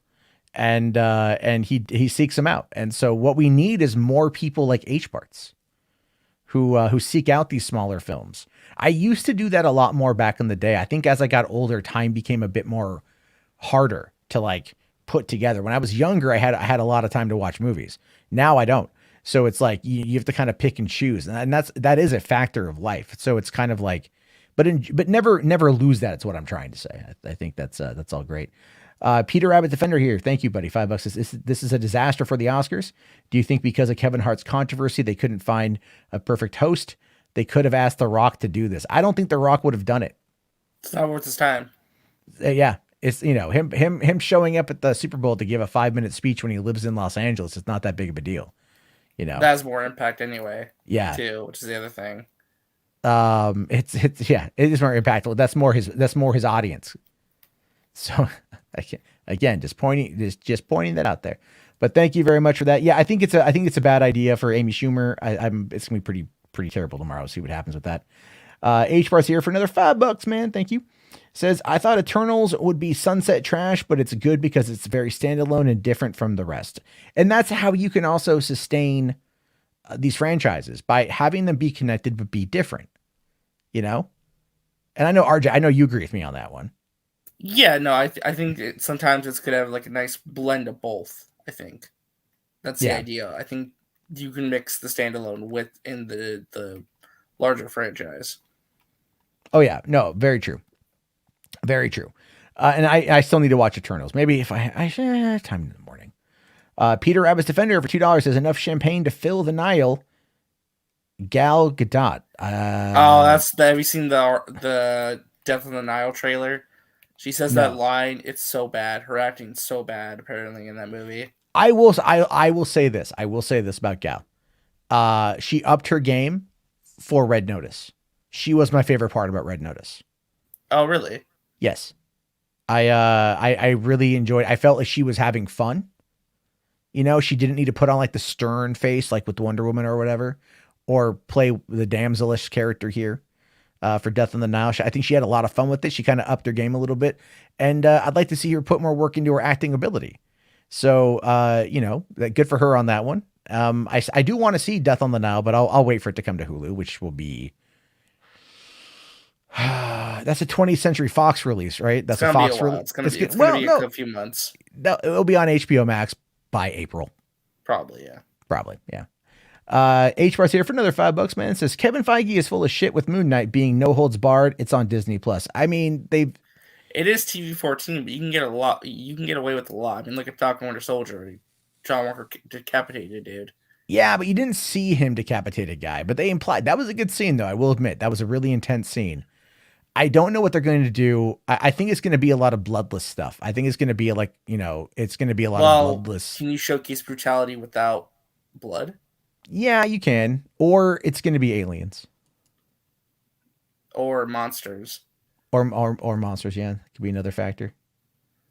Oh, okay. Apparently, Rocco is according to Benson, he DM me here. Says Rocco is the greatest male porn star ever, and solely responsible for Gonzo and POV porn.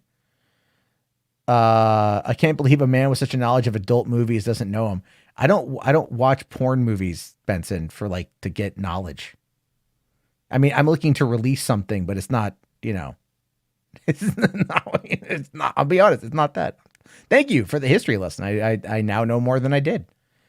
Anyway, Commander here says reminder. Yeah, we're gonna do it, man. We're gonna do it.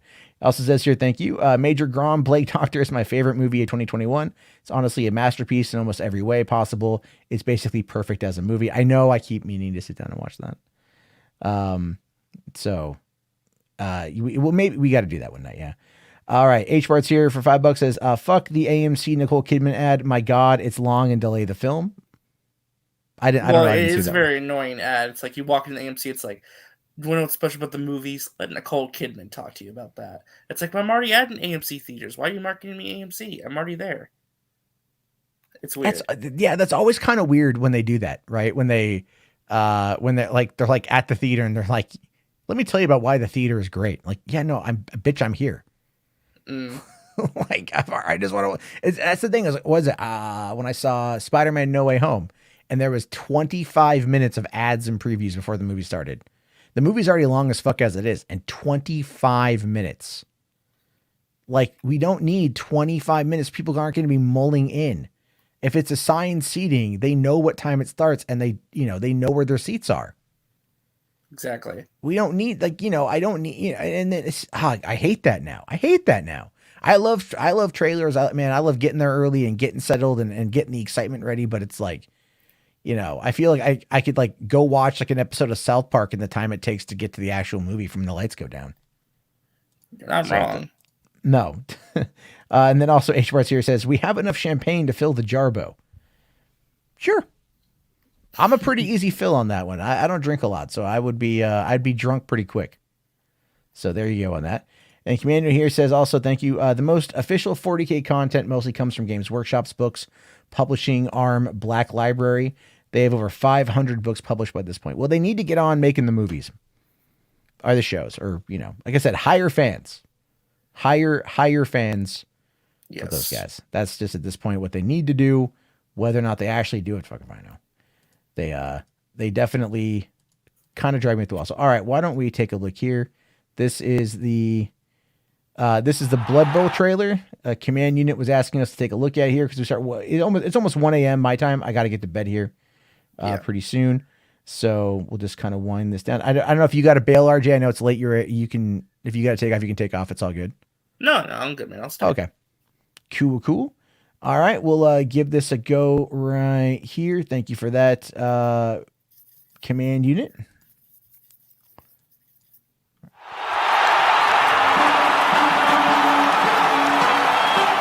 I made it. Finally. After all these years of hardship. After everything they told me. I will show them that even I can be the best player.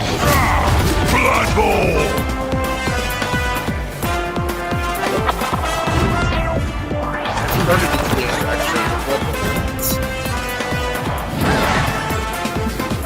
Like super violent parodies on football. Great. Yeah.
All right, that looks interesting.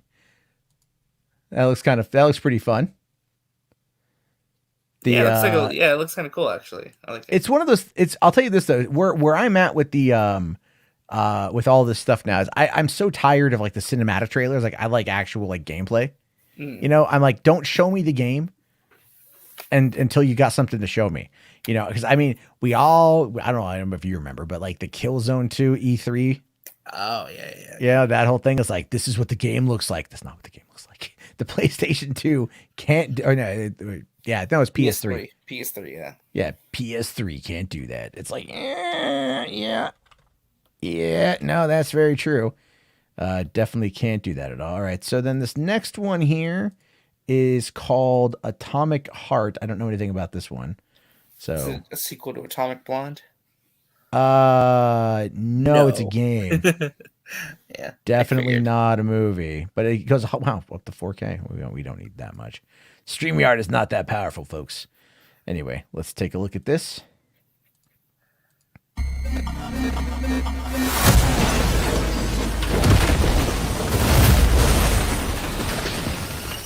Would you like to get genius abilities or control robots with your mind? Don't worry, honey. I'm okay. The procedure went well. Today it's just a matter of getting a polymer injection to become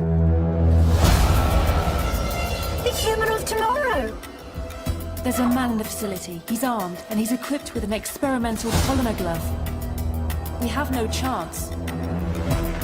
Become a part of the collective and acquire true superpowers. Hey, soldier. Wake up. You okay? I'm okay. Get up. Want to learn Chinese in 5 minutes? Is this from Ken Levine? Get a PhD in quantum physics in just 1 hour? With the launch of the Collective 2.0, all this knowledge will be available to anyone. Arriving shortly at your destination with an ETA of 11:47.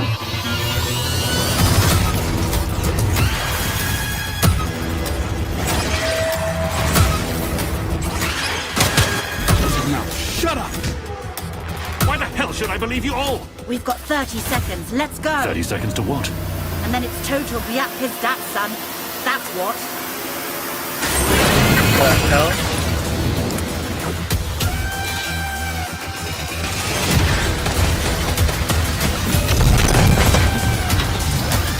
Whoa.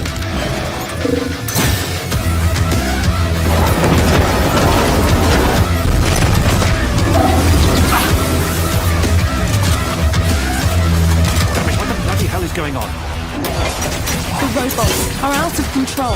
They're killing everyone. We know who's behind this. You have to stop this nightmare now. Humanity is doomed to eternal slavery. In 2 days he will become unstoppable. Do not believe him. I don't even know who to believe anymore.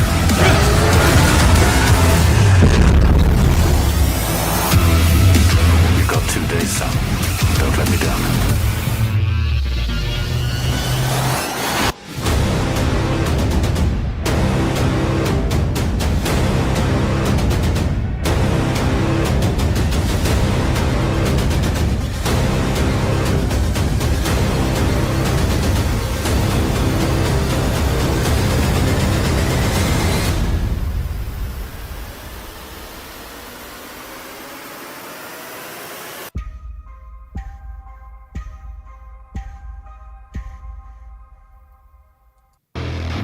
Okay, so that's a lot to take in, but that's a lot. Yeah. My brain is kind of like, what the fuck is that? I mean, it looks cool.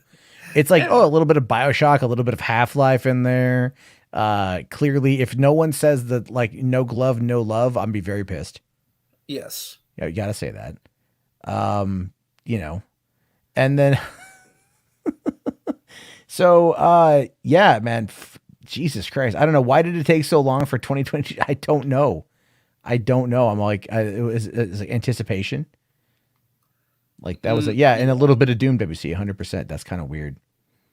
That's fuck, man. All right. Well, we just hit the 3-hour mark, and I need to get to bed. So I appreciate everyone coming in, especially our last guest here, Saggy Melons, who literally will just be here for 5 seconds. Hi, Why are you here? because I saw you guys were still live, and I said I wanted to come say hi. Damn, why are you so nasty to me? I just wanted to say hi to everybody. I was just curious as to why you were here. It's like I saw you guys were live. I wanted to say hello. Oh, well, that's nice of you. Thank you. Thank you very much, Saggy. So, all right. Well, hey, everybody. Be sure to check back tomorrow night. We'll be on again. And thank you all for coming on. Have yourself a great night, everybody, and peace the hell out.